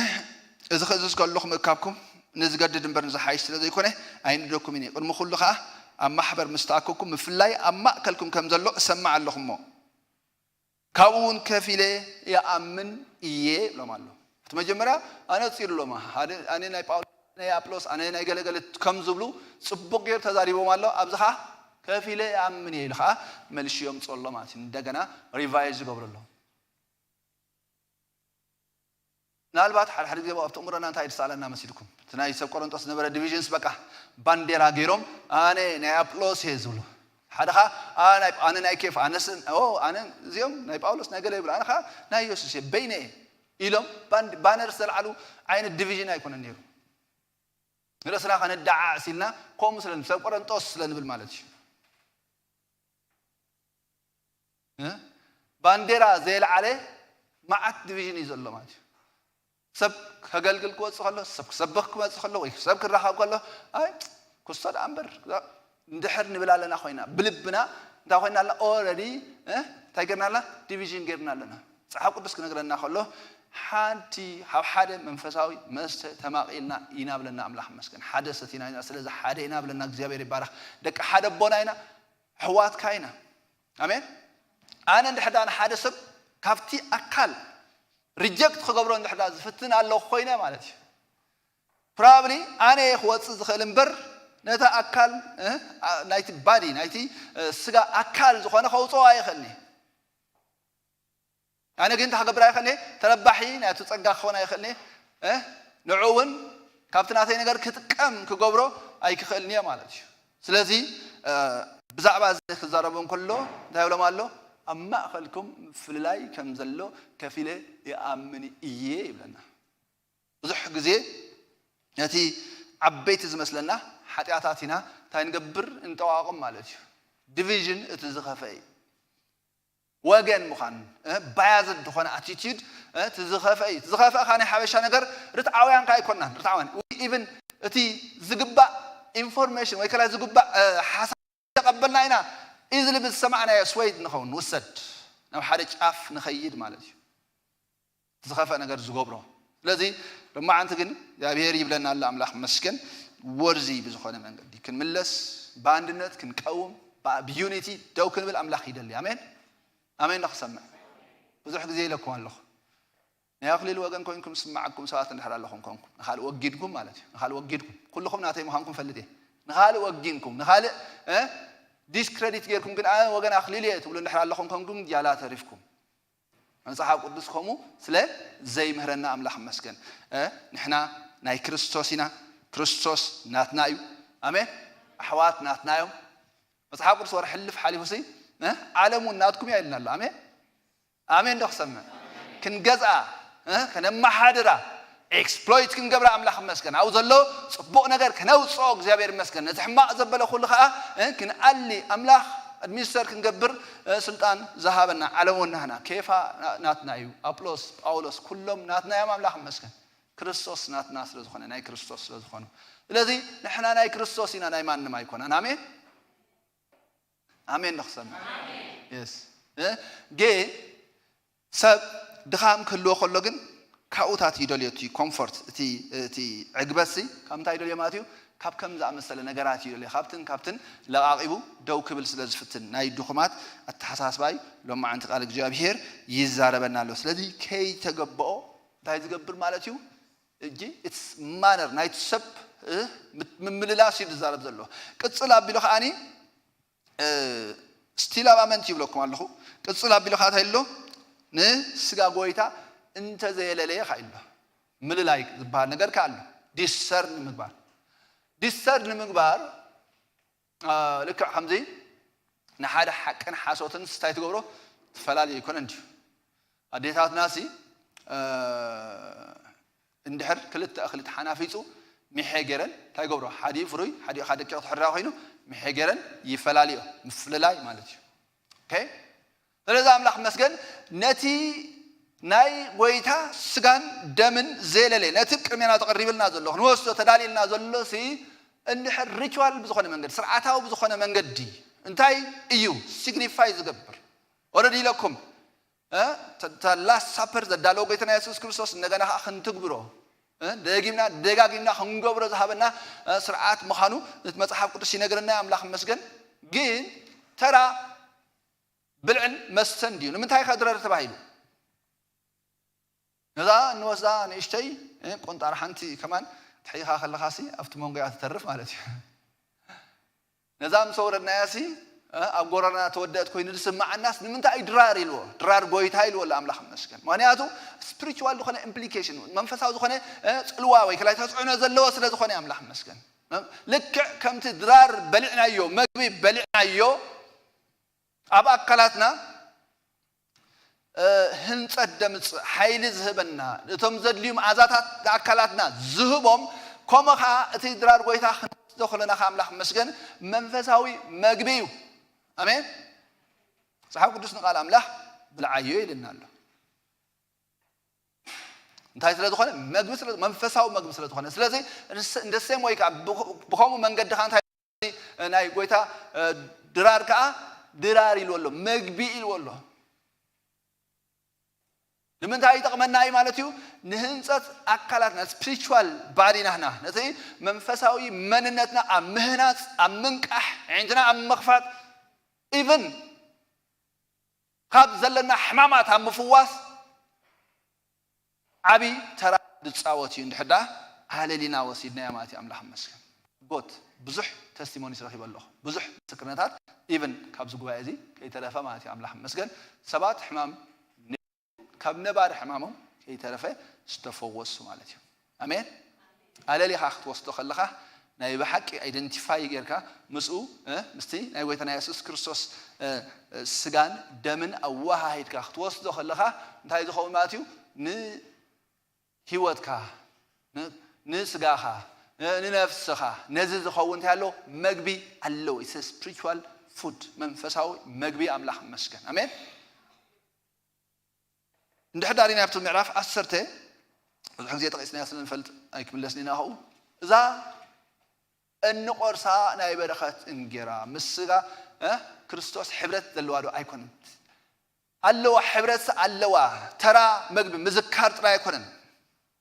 ክንዝክር ከለናሲ እንታይና ንዝክር ማለት እዩ ልክዕ ከምቲ ጎይታና ኢየሱስ ክርስቶስ ኣብ ወንጌል ዮሐንስ ምዕራፍ 6 ስጋይ ዘይበለ ደመይ እውን ዘይሰተ ናብ መንግስቲ ኣምላኽ ኣያቱን እዩ ዝበለ ሊትራሊ ወሲዶም ፊዚካል ባድናቱ አይወስዱን አይበልዑን ግናኸ አምላኽ መስገን እንታይ ገይሮም ማለት ነው ታም መስቀል ዝተገብረ ውዕለት ምስ ህይወቶም አሶሺየት ምስ ገበርና ግን እንታይ ኮይንና ንህይወት ኮይንና ንምድሓን ኮይንና ማለት እዩ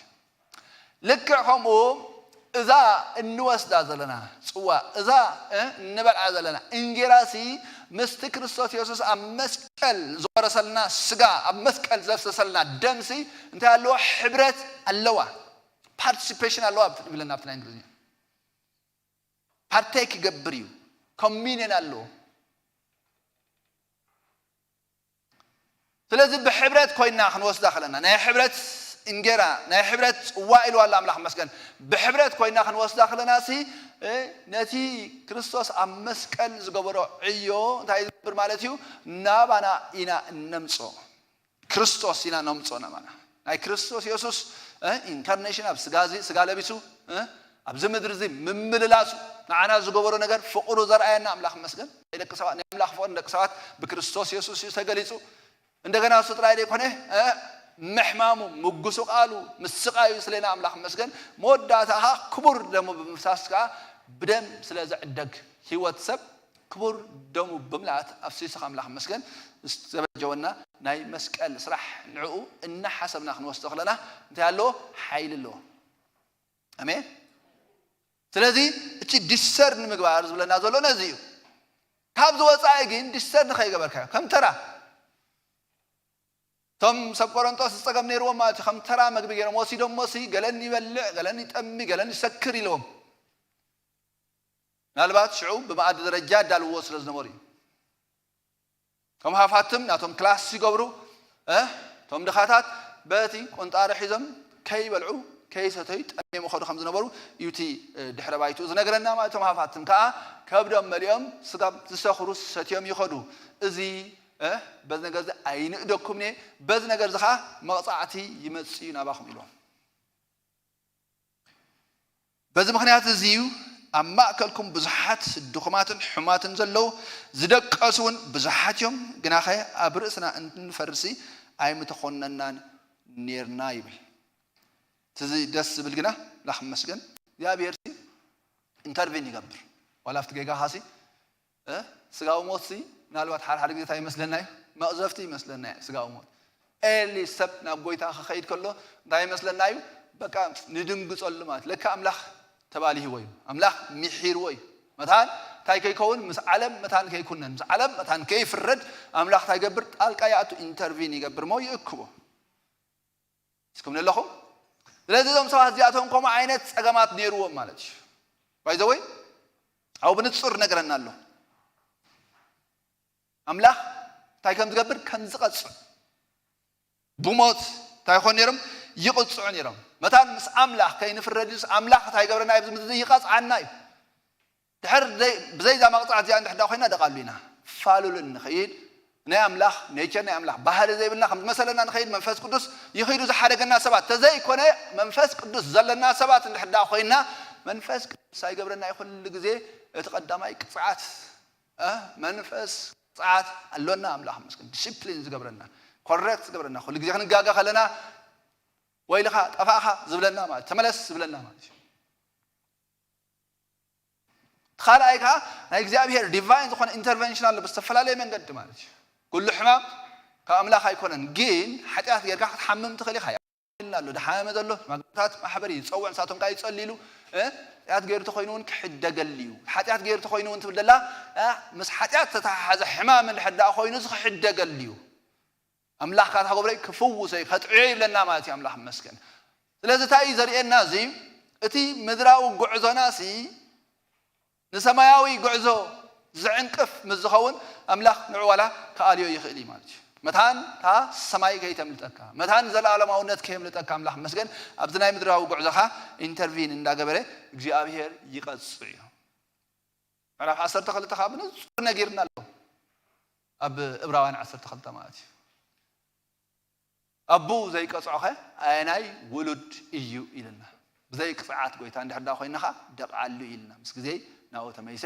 ኣይክኸይድኒ ስለዚህ ደቃሊ ኮናን ውሉድ አምላኽ ኢና አሜን ደቃሉ ስለዚህ ውሉድ አምላኽ ስለዚህ ኮናኻ አምላኽ ታይ ገብርና እዩ ብቃሉ ሪፕሊማንድ ገብርና ይገንሐና ይግስጽ ግን ኩሉ ሰብ ይሰማዕ ማለት አይሆንም ምስማዕ ምስተአብኻ አሎ ዝሕልፈካ መንገዲ ማለት እዩ እግዚአብሔር ቦ ምስማዕ ተአብኻ ይእክበካ ሓደ ግዜ ሓደ ናይ እግዚአብሔር ከሎ ስታይሉ ብዙሕ ተአምራት አገልግሎት ዝግበር ሰብ እዩ ክሳብ ዝተቆርጸ እግሪ ዝበቁል ሓጸርት ሰባት ዝነውሑ ምሻሎ ኤክስትራ ኦርዲናሪ ዝኾነ ተአምራት ዝግበረሉ ኣብ አገልግሎት ዝግበር ዝነበረ አገልጋሊ ነይሩ ድሕሪና ሓደ ሰብ መንእሰይ አገልጋሊ ይኾ ማለት እዩ ኪድ ተነሳሕ በሎ ኢልዎ ወአነ መን ኮይነ ኢልዎ ኪድ ተደይ ከይድካ ተደይ ተአዚዝካ ደሙ ከባሃ ደልየ ኢልዎ ኦኬ እዛዝ ጎይታ ኢሉ ኸይዱ ተአዚዙ እግዚአብሔር ሞገስ ይብ አምላኽ መስገን ምስ ነገሮት ሰብ ወሐቅ ኸይሉ በደሉ ኃጢአቱ ነጊሩ ማለት እግዚአብሔር ብዙሕ ግዜ በዝበዝ ተዛሪብኒ ግን አይተበልኩን ክምለስ ኢልዎ ካላይካ እንደገና የተመልሰን ቀጽይሉ ማለት ካላይውን ኪድ ተዛረቦ ኢልዎ ካላይ ወሽዑን ኮሙስታብ ኢልዎ ሕጁም ኪድ ኢልዎ ኸይዱ ነጊሩ ማለት ስቲል ክንገሮ ከሎ ጣዓሳ ዘመስምዕ ነገር ጣዓሳ ነስሓን በበይን ጣዓሳ የስምዕ ግን ነስሓይ ነበረን ማለት እዩ መወዳቱ ድሕደጊም ብዛዕቡ ምጽላይ አቋርጽ ክእኩበ ኢሉ I don't want to lose my son ክእኩበ ኢሉ እግዚአብሔር ክሳብ ክንድ ዝጥንቀቕ አምላኽ ግን ከም ሰብ ሓሲብና ያሲ በክርስቶስ ኢየሱስ ሙሉ ፕሮቪዥን ስለተገበረና አይቀጽዓናን እዩ ኖ መጽሐፍ ቅዱስ ብንጹር ነገርና አለ አምላኽ መስገን አሜን እግዚአብሔር ምሕረት እግዚአብሔር ስናብ ነስሓ ከም ዝሕበካ ሰአን ምፍላጥካ ሕያውነቱን ሀብቲ ምሕረቱን ዶ ትንዕቅ አለኻ ይብለና መጽሐፍ ሀብቲ ምሕረቱ አይነንዕቅና አምላኽ መስገን እግዚአብሔር መሐራ አምላኽ አሜን ለውሃቱ ብዙሕ እግዚአብሔር ይመስገን እንምለስ ይዘል ኩል ግዜ ናይ ዘይተመልሱ ቋንቋ ሃሎ ምምላስ ናይ ዘአበዩ ማለት እዩ ግን እዚ ዝኸውን ግን እዚ ዓይነት ዕድል ክትረክብ ከለኻ እንታይ መስልኩም ልብኻ ይርኢ አምላኽ ግን ኃጢአት ክፉ እዩ ኃጢአት ዘ ኤክስተንት ካብያው አምላኽ ክትርሕቅ ክትወጽኻ ገብረካ እዩ ምክንያቱ ዕብራውያን ምዕራፍ 3 ክዛረብ ከሎ ኃጢአት እናዓሾም ኣብ ሓደ ዘይኣምን እኩይ ልቢ ከይህልዎ እንታይ ይገብር ኣለኹ እዚ ይፈርሕ ኣለኹ ኢሉ ጳውሎስ ናይ ዕብራውያን ጸሓፊ ኣትሊስት ስለዚህ ኃጢአት ናይ ምዕሻው ባህር ኣሎ ናይ ልቢ ናይ ምድንዳን ባህር ኣሎ ልብኻ እንዳደንደነ ምውጻእኻ ኣሎ ካብ ህይወት አምላኽ ምርሓቕካ ኣሎ ድሕዳ ናይ እግዚአብሔር ኢንተርቬንሽን እንተ ዘይኣትዩ ምክንያቱ መጽሐፍ ቅዱስ ክነግረና ከሎ once saved always saved መጽሐፍ ቅዱሳዊ ዝኾነ ቤዚስ ኣይንረኽበልና መጽሐፍ ቅዱስ መርትዖ ኣይንረኽበልና ምክንያቱ ኃጢአት ኣሎ ኢሉ ብዙሕ ዓይነት ኃጢአት ኣሎ ኢሉ መጽሐፍ ቅዱስ ኣይኮነ እንዲ እንደገና ኣብቲ ኃጢአታትካ ሓደ ካታ ኢልዎ ናብ ሞት ዘብፅሕ ኃጢአት ኣሎ ናብ ሞት ዘብፅሕ ኃጢአትካ ኣሎ ኣብኡ ጠቂስዋ ዘሎ ሞት ኢልዋ ዘሎ እንታይ ዓይነት ህይወት ንዘበርነ ሰብ እዩ ሞይትን ዝነበረ ሰብ ዶ ናብ ሞት ዘብፅሕ ኃጢአት ኣለዎ ትብሎ ኢኻ ህይወት ዘወ ጋድ ካይንድ ኦፍ ላይፍ ነታ ናይ አምላኽ ህይወት ባቕይሉ ዝነበረ ሰብ ግን ታገብራ ክእል እዩ ሉስ ክገብራ ይኽእል እዩ ኦኬ ክልተ ጫፋት ዘሎ ገለ በቃ ኃጢአት ተገይሩ ልክ ኃጢአት ዝገበረላ መዓልት በቃ አምላኽ ዝረስዖ ዘውፅኦ ካብ ደንቦ ደውፅኦ ኮይኑ ዝስምዖ ኣሎ ገሊኡ ከዓ ንኃጢአት ከም ጽዋ እንዳጨለጠ ክነሱ አምላኽ መሐሪ ይብለካ ማለት እዩ ልትዩ ጫፋት ሓደገኛ እዩ ማለት እዩ አምላኽ ፍቅረና እዩ ብርሃን ክንመላለስ ከለና የጋሎ ምሰብ ግና አምላኽ መስገን አስሎም ዳዛ ብርሃን ክሳብ ዘለና ኣብ ቃሉ ክሳብ ዘለና አምላኽ ክዛረበና ከሎ ንምለስ ዓይነት ሰባት ክሳብ ዝኾና ደም ወዲ ኢየሱስ ክርስቶስ ኮንቲኒዩሊ ኣብ ስራሕ ኣሎ ካብ ደንባ አምላኽ ኣይንወፅን ኢና አሜን ግን ልቢ ምትራር ኣሎ ምድንዛዝ ኣሎ ስለዚ አምላኽ መስገን እዞም ሰብ ቆሮንጦስ ከምዛ ዓይነት ነገር ስለዝነበሮም እንታይ ገብሩ ነይሮም ይቁጽዑ ነይሮም ትዝሕጉስ ግን ትቆጽዑ ግና ምስ ዓለም መታን ከይንኹነንሲ ጎይታ ታይ ገብረና ኣሎ ይቀጽዓና ኣሎ ኢሉ ስለዚ ቅጥዓት ጎይታ ጥዑም እዩ ቅጥዓት ወላዲ ጥዑም እዩ ኣይኮነ እንዲ ተቀጽዒና ተዘይንዓቢ ነርና ምናልባት ሎም ማለና ንኸውን ከበላሽና ኣብ ህይወትና ብዙሕ ዕንወት ኣምፂና ምጋዓዝና ንኸውን ግና ኣምላኽ መስገን ንዕኡ ታይ ንገብረና ኣፕሪሺየት ንገብረና ስለዚ ናይቲ ሰማይን ምድርን ዝፈጥረ ጎይታ ቅጽዓትካ ሚዛናውን ኣብ ግቡእ ቦታን እዩ ኣምላኽ መስገን ያብየር ጨካን ኣይኮነን ማዓሲ ዝጋገይሉ ሰብ እዚ ኹርኩም ኣምላኽ ኣይኮነን ይዕገስ ብቃሉ ብድምፁ ብዝተፈላለየ መንገድ ብቃሉ ገይሩ ይመልሰካ መንፈሱ ገይሩ ይመልሰካ እንተ ኣቢኻ ግን ይቀጽዕ ምዃኑ መጽሓፍ ቅዱስ ይነግረና ስለዚ ክልተ ነገር ይኽብደለ don't take ድራር ጎይታ بزي جبو من قد دخن وسط صباعك نجنا كنا لليو خا لك كم تي نظام سبعة يوم نقول عات مخنيات زخونم كن وسط داخل أنا أملاخ مسكن أبي وثنا بركات كم زم سخنا أمن علون آمين من هذا تاج وعد حلوالو ناي بركات وعيلوالو ناي بركات وعيلو أمود ده كن وسط داخل أنا خا إني celebrative مودينا وسط داخل أنا سي دس لنا أملاخ مسكن ناي قوي تاز قبل لنا وعلت كل حسبنا أتقولي تاسلنا تساقيو زروخو مكرا كله حزب ناسي هم لبنان تاقبري يتحطو أملاخ مسكن إذا استقبل الله السبي بزي قدس منيخا نسخا من تحاسبه بزي قدس مالتيو أذا إنه بزي تاقبرك حمبل يقبرك ما أملاخ مسكن تاي تقبر موتو تنقريهم تأوج مالتي تنقر يا بير المسكن قويتا إذا سلز قبر الله قويتا إذا سلز خنا الله بهو سلو خيرك you declare it آمين يسوع قويتاي لازم أملاح مسكن سكاب زلنا يا خن تسينا هاللويا شاربابا سورانا مغارانا ماسيدا ريبا ماما دورة ربيد ربي كرابارا لبارا لبوشة ربي غارانا مانا موسيا ريبا ما دورة ربيد ربي كرابارا لبارا لبوشة إذا نبارخا نايبرخا تسوا إذا النقرصا نايبرخا إنجيرا آمين هاللويا يس لما أنتي بتنكلتين من فيت مجمري عندروس خمر أيوة بدحريقنا ملح مسكن واستخلنا جن we humble ourselves قويتا عبيخا خنبل نجمر شو زجبر كقويتا عبيخا زجبر كقويتا سلطني خا كابيد جفاعي كابيد أقاني من تلك هذا أخان قويتا عبيخا خنبل ملح مسكن لك إسرائيل تمري سوم نايجب تنقر كحسب خلو ديابير celebrate تقبلوني رام እንደገና መድኃኒት ግለጽካ ይጻበይናና احنا ግን ገንሸል ፋስቃና ማለት ኢየሱስ ክርስቶስ ተሰውይሞ ብለና አምላህ መስገን መጸጽ ነገር እሊ ያቢልና አምላህ መስገን በዘይ መጸጽን ጌራ ብናይ ሐቅን ገርህነትን ደስ ይሉና በዓልና ከነብዕል አምላህ ይደሊ ሃሌሉያ yes we celebrate ይሎ ስምካና ዕብየውለና ጎይታ ዕድል ክወኩም ያምላህ መስገን أبيوتكم من فس قدس زريكم من فس قدس ملاختكم زجبركم وصحتات نحر اللوخين مملاس كون لكم الدل كن بلا أملاخ مسكن أي زابير من فس هم مونغولا هاللويا يس كن نقول تاقع زوجن تأمته نقول تاقع زوجن رأي أملاخ مسكن كم ملادو أتحيزو أما بالعمال تولدوا يس أما بالعمال عوز خون بوتها كمان أي تدال ولون كم حدا إذا علم ذي عنه عزيز تبكع خينو أما بالأعمال تولدوا رودانا ما سيكلا لا بلا لا بو الشارديا اسكي حسبوا أملاخ مسكن يس نواخر وقرا قدلو من إنسان وقرا قدلو نعواف سماي كام ود سبقنا رؤوس دتلا لا بيكوا يبلوني لا بزم درزي كولل ليلو سلي خو مالش تواغا خفل الشيء تقبر سلازلو اتناتنا دخام كطعمو سلازلو ابزم درزي كم تنحنا سقيو سقه سلازلو بزمن بو تسقي مولو لتنحنا نسقيو سقيات كدم قصلنا زي يخليك خانات 5 سمايات يبلان كم زخمانا بخلو استسق كريستوس يسوع يزلنا هاللويا نالبات استفعل على من قد حالف زلهم كريستوس حليف ويو كريستوس زيريا من قد دايت حالف نيهم زلهم كريستوس ذا حلفه من قد ديو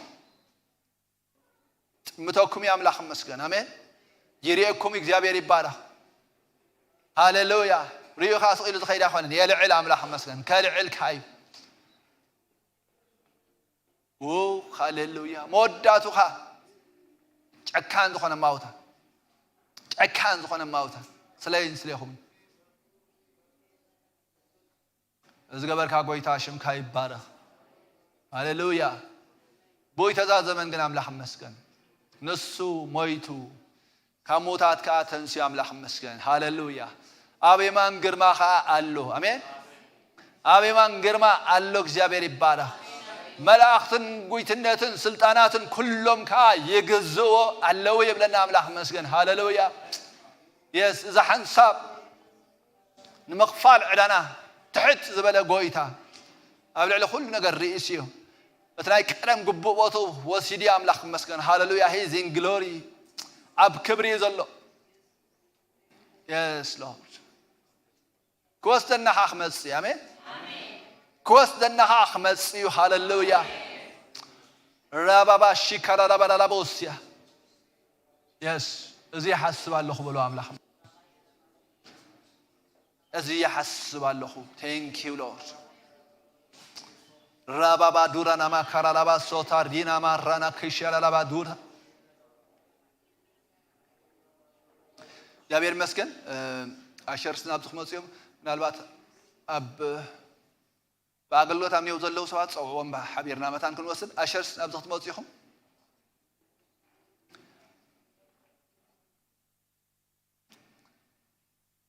أب كلاس زلوا جوين قبلنا زلوا مسوات زلوا نقروهم هاللويا يا بير مسكن نابز قرميت كلمة سينامو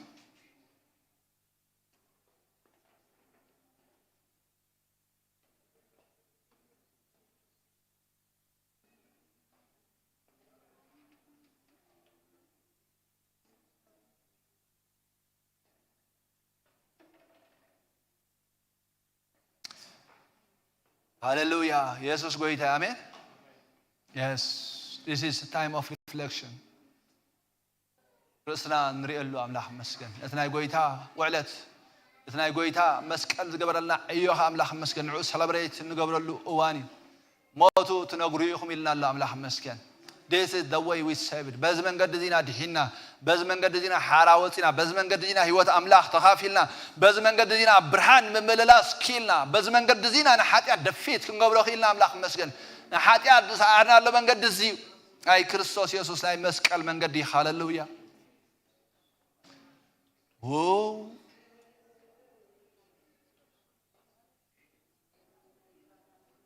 لا نبارخه. أي بركة سوا إلا أملاخ مسكن.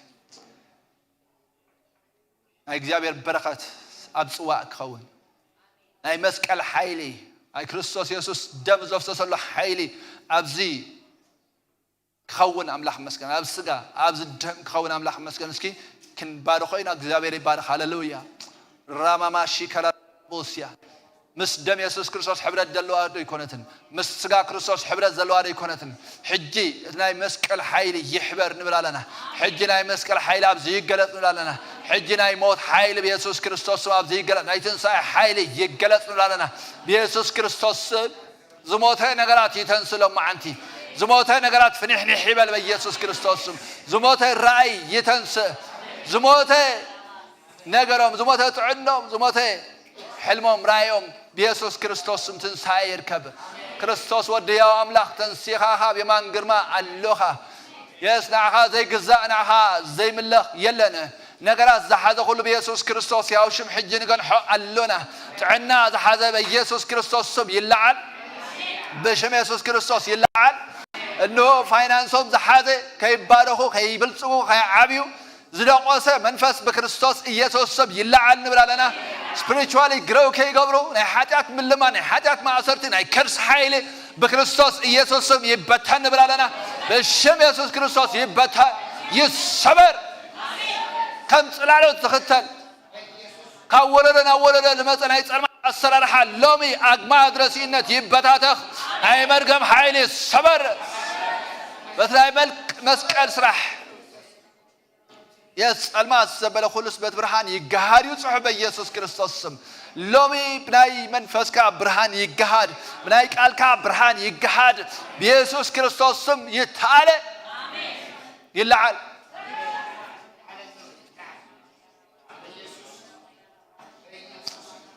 ሃሌሉያ አባነ መስግነካለና ስለታ መስቀል ተቆርሰ ስጋኻ ነመስግነካ ለና ቦ ኃይል ረኺብናይና ቦ ጥዕና ረኺብናይና ቦ ፈውስ ረኺብናይና ቦ ምድሓን ረኺብናይና ስለታ መስቀል ፈሰሰ ደምካ ነመስግነካ ለና ጎይታ ሳሌው በህይወት ደው ኢልና ለና ሞ ነመስግነካ ለና ጆን እግዚአብሔር አቦ ንዑና ሐስብ አለና ክርስቶስ ኢየሱስ ምን ተንሳኻ ጎይታ ነው ኃጢአት ሞይትና ጽንቅ 50 ሰና ነሐስብ ስለዚህ ነዚ ክቡር ደምካ ሐስብ ለና አኽብሮት ንህባለና እንትገበርካ መስቀል አኽብሮት ንህባለና ነስፈሰሰ ደም ጎይታዬ አባ ተመስገን መንፈስካ ሞገና ስለዘሎ ተመስገን ክርስቶስ ኢየሱስ ያውሽም አሜን እሺ ከዝራልና ያን አምላክ መስገን ከዝራልና ሃሌሉያ የስ እስከ አምላክ መስገን አእምሮና ሓደ ነገር ከሐስብ ደል ያለሁ ዝክር ይደል ያለሁ አሜን አእምሮና ሓደ ነገር ይዘክር ነቲ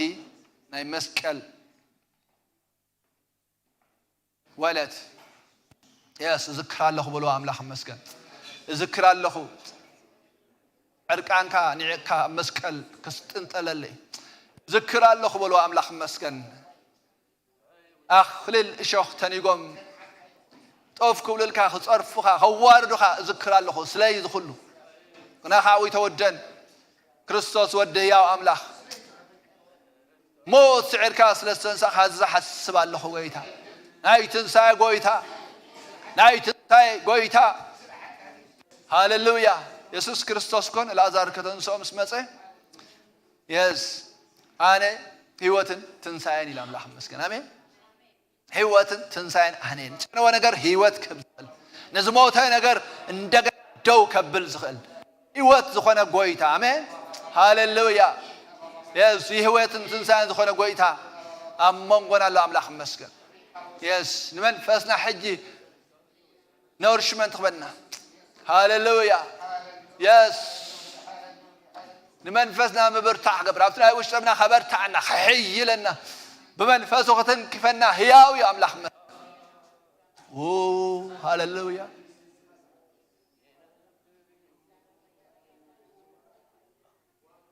يس لورد Yes, amen. ካብ ህይወት ይበልጽ ጊሃን እሰይ መቅደስካ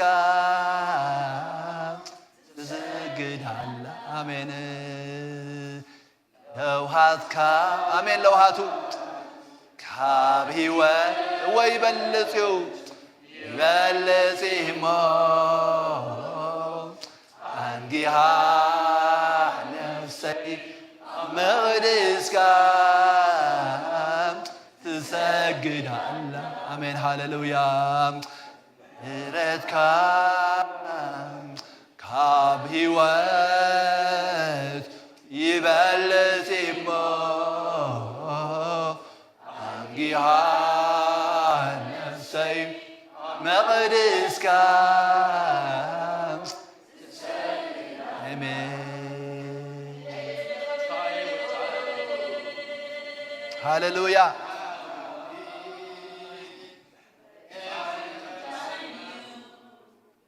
محرتك يودعني هو محرتك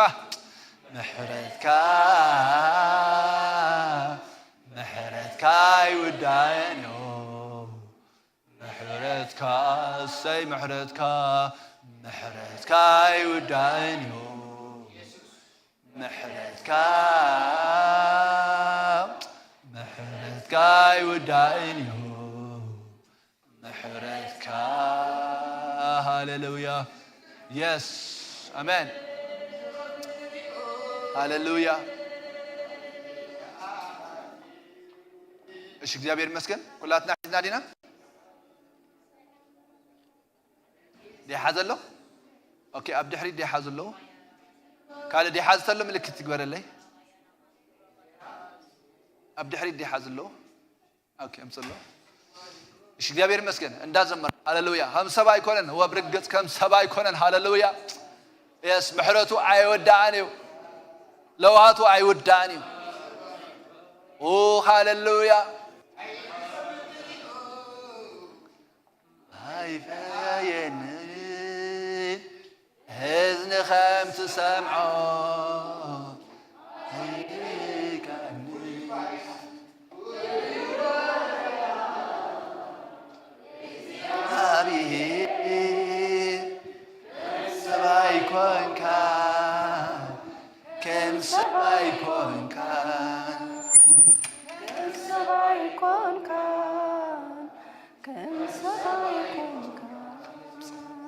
محرتك يودعني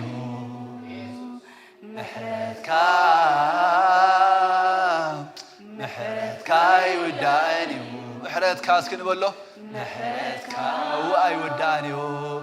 محرتك يودعني محرتك يودعني محرتك هاليلويا محرته زي ودا قويتا شمو يبارك هاليلويا محرتك يودعني محرتك لو هاتك يودعني لو هاتك يودعني لو هاتك هو بمحرتك هاليلويا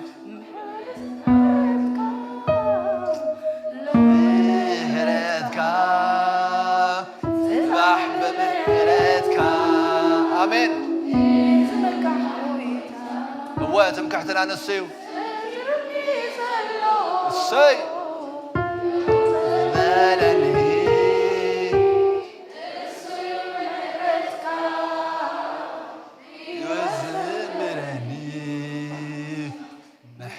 كاي ودانيو محرتك كاي ودانيو محرتك كاي ودانيو لو هاتك كاي ودانيو لو هاتك سي هاليلويا آمين آمين آمين آمين آمين محرت كابو زحي قويتا محرت كابو زحي قويتا محرت كابو زحي محرت كابو زحي لوات كابو زحي سناي كابو زحي راما بادي لا لا بلا لا بلا لا بوسا باردي انا لا ما كرا بلا لا بلا لا بلا لا بوس ريبا بلا لا بلا لا بلا لا بلا لا بلا لا بلا كرا لا بلا لا بلا لا بوسا دي كرا لا بلا لا بلا لا آمين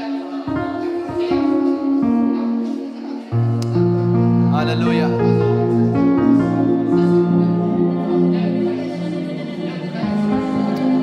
هاليلويا እግዚአብሔር ይመስገን ሃሌሉያ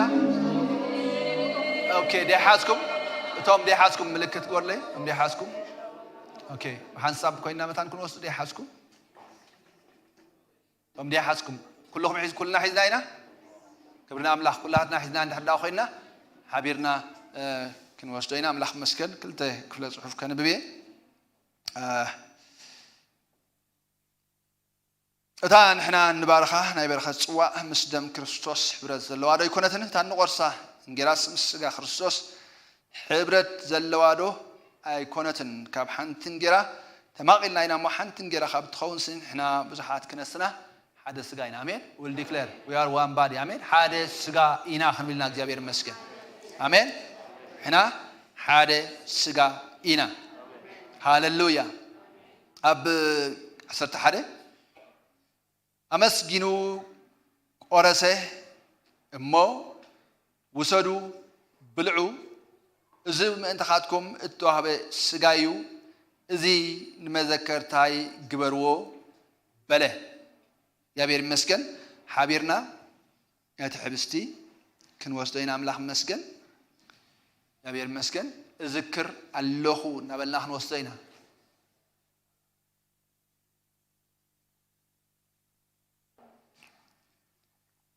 ከምኡኻ ድሕሪ ድራር ነታ ፅዋ ኣልዓለ እሞ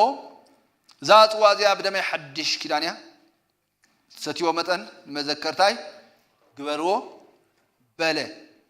እዚ ሓድሽ ኪዳን ተዋህበ ናይ ጎይታ ደም እዩ ደሙ እዝክር ኣለኹ ክንብል ኢና ኣምላኽ ይመስገን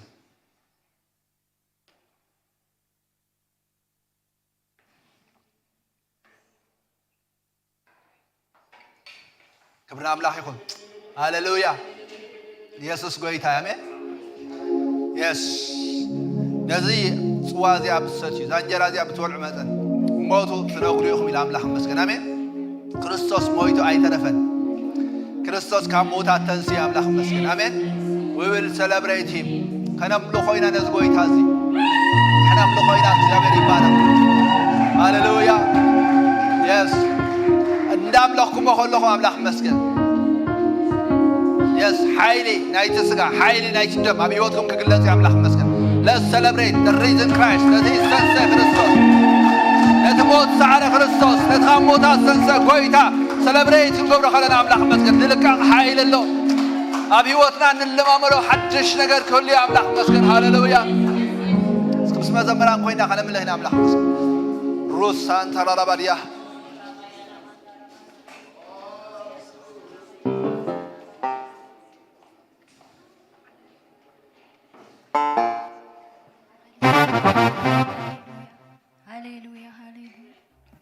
ሞይቱ ዘይተረፈ ሕያው ዝኾነ ኢየሱስ እቲ ጣሓሲ ምሳና ኣሎ ጣሓሳ ውሽጥና ሃሌሉያ ኢየሱስ ጣሓሲ ኣንተ ጣሓሲ ምሳኻ ንትሕስ ኣብቶም ሰዓርቲ ኣዝና ነበለት ሃሌሉያ ኣንተ ጣሓሲ ምሳኻ ንትሕስ ኢየሱስ ወዲ ሕያው ኣምላኽ ሞይቱ ዘይተረፈ ሕያው ዝኾነ ኣብ የማን ኣምላኽ ዝተቐመጠ ምንታ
አምላክ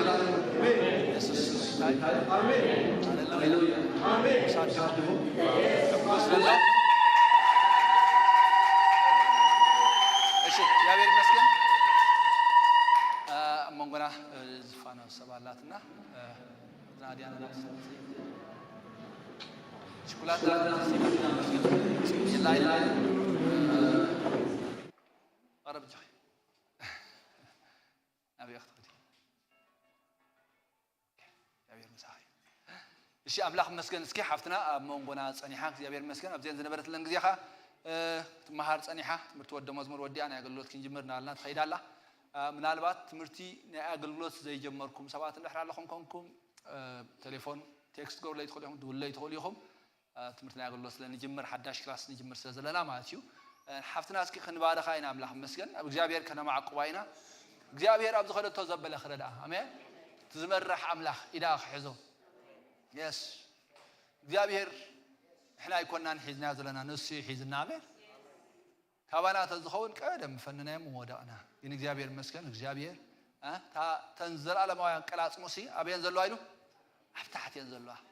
እቲ ታሕቲ ኮይና ከመስለና ከሎስ ተንዘር ዓለማውያን ቀላጽሙ እግዚአብሔር ተገናናና ኣለዋ ሒዘናና ኣለዋ አምላክ መስገን አሜን ክብርና አምላክ ይኹን ሃሌሉያ ዘይጥንጥን ዘይሐድግ ዘይርሕርሕ አምላክ አሎና ስለዚህ ንእመን አይንፈርህን አሜን አምነ ሆነ ዘበለ ሁሉ ንእመነው ጎይታ አሎ አብታጽነ ተከተማ ለውሃቱ ዘራይ አምላክ አብ ዝኸና ዘበለ ሁሉ ለውሃቱ ዘሪ ጎይታ አሎ እግዚአብሔር ይመስገን ለዝና ሐፍትና ነማዕቋይና አምላክ መስገን ሃሌሉያ ሃሌሉያ ራማ ሾራ ላባ ጋላላቦ ሲራና ጋናና ሞዲ ማቶር ዲራና ማራባ ሸከለ ለበለ ቦሳ ካላላባ ዲራላባ ጋናቶ ረቤቤ ሻካላላባ ላላባ ሳርዲያ ለዲት ካብለ ለሐፍታያን ብርጎይ ያወይቲት ካብለ ለሐፍታይት ኣብቲ ኻንፃ ምስ ኩሎም ቅዱሳን ረስ ያዝኽል ቃል ጸጋኻን ማዕቋለና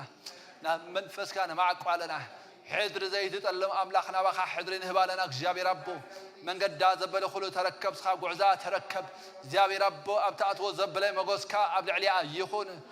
ኣብ ምንቅስቃሳ ዘበለ ሁሉ ናትካ መጎስ ኣብ ልዕሊያ ይኹን በክርስቶስ ኢየሱስ ስም እዝናይ ትራንዚሽን ናይ ምስጋር ግዜ እግዚአብሔር አቦ ብናትካ መጎስ ብናትካ ኃይል ተኸሊላ እግዚአብሔር አቦ ነገራት ኩሉ ቁኑዕ ኮነላ ስሉጥ ኮነላ በኢየሱስ ክርስቶስ ስም ንጽልያሎና እግዚአብሔር አቦ ንስራኻ መጎስ ትህብ መጎስ ካባኻይ ታሙጻ መጎስ ካ ይኹን እግዚአብሔር አቦ ረድኤትካ ይብዛሐላ መመልሻ ክትዓቢ መመልሻ ባኻ ክትወስኽ እግዚአብሔር አቦ ልባን ሓሳባን ስኻ ትቆጻጸር ካብ ኩሉ ኣእምሮ ዝበልጥ ሰላም አምላክ ሓሳባን ልባን ይግዛእዮ ናባኻ ናዕቋዕቋለና እቲ ጽኑዕ ዝሃቆኑ ኣባኻ ስለተማዕቆበ ብሰላም ወብሰላም ትሕልዎ ጽሕፊ እግዚአብሔር አቦ ኖ ናባኻ ናማዕቋ ናባኻ ትምዕቆብ ኣላ እግዚአብሔር ብሰላም ከሐልዋ በክርስቶስ ኢየሱስ ያው ሽንጽለና እግዚአብሔር አቦ በረከታ ይብዛሕ ሕስታ ዘበለ ሁሉ ይባረኽ እግዚአብሔር አቦ አምራ ይባረኽ ታሙጻን ኩሉ በበረከትካ ይኹን በክርስቶስ ኢየሱስ ያው ሽም አሜን ተባረክ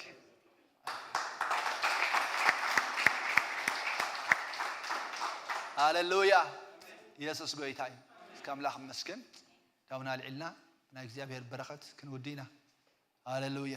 አሜን እግዚአብሔር ይባርክኩም እግዚአብሔር ይሐልኩም ገጹ ይምለሰልኩም ብርሃኑ ይሃብኩም እግዚአብሔር ካብ ሕጂን ዘላለም ምእታውኩም ሙጻኹም ይቆጻጸር እግዚአብሔር መስዋዕትኩም ዘበለ ይቀበል ዳዋል መልዓል አዳውኩም ከም መስዋዕት ምሸት ይኹን እግዚአብሔር ምእታውኩም ሙጻኹም ይተሐጎስ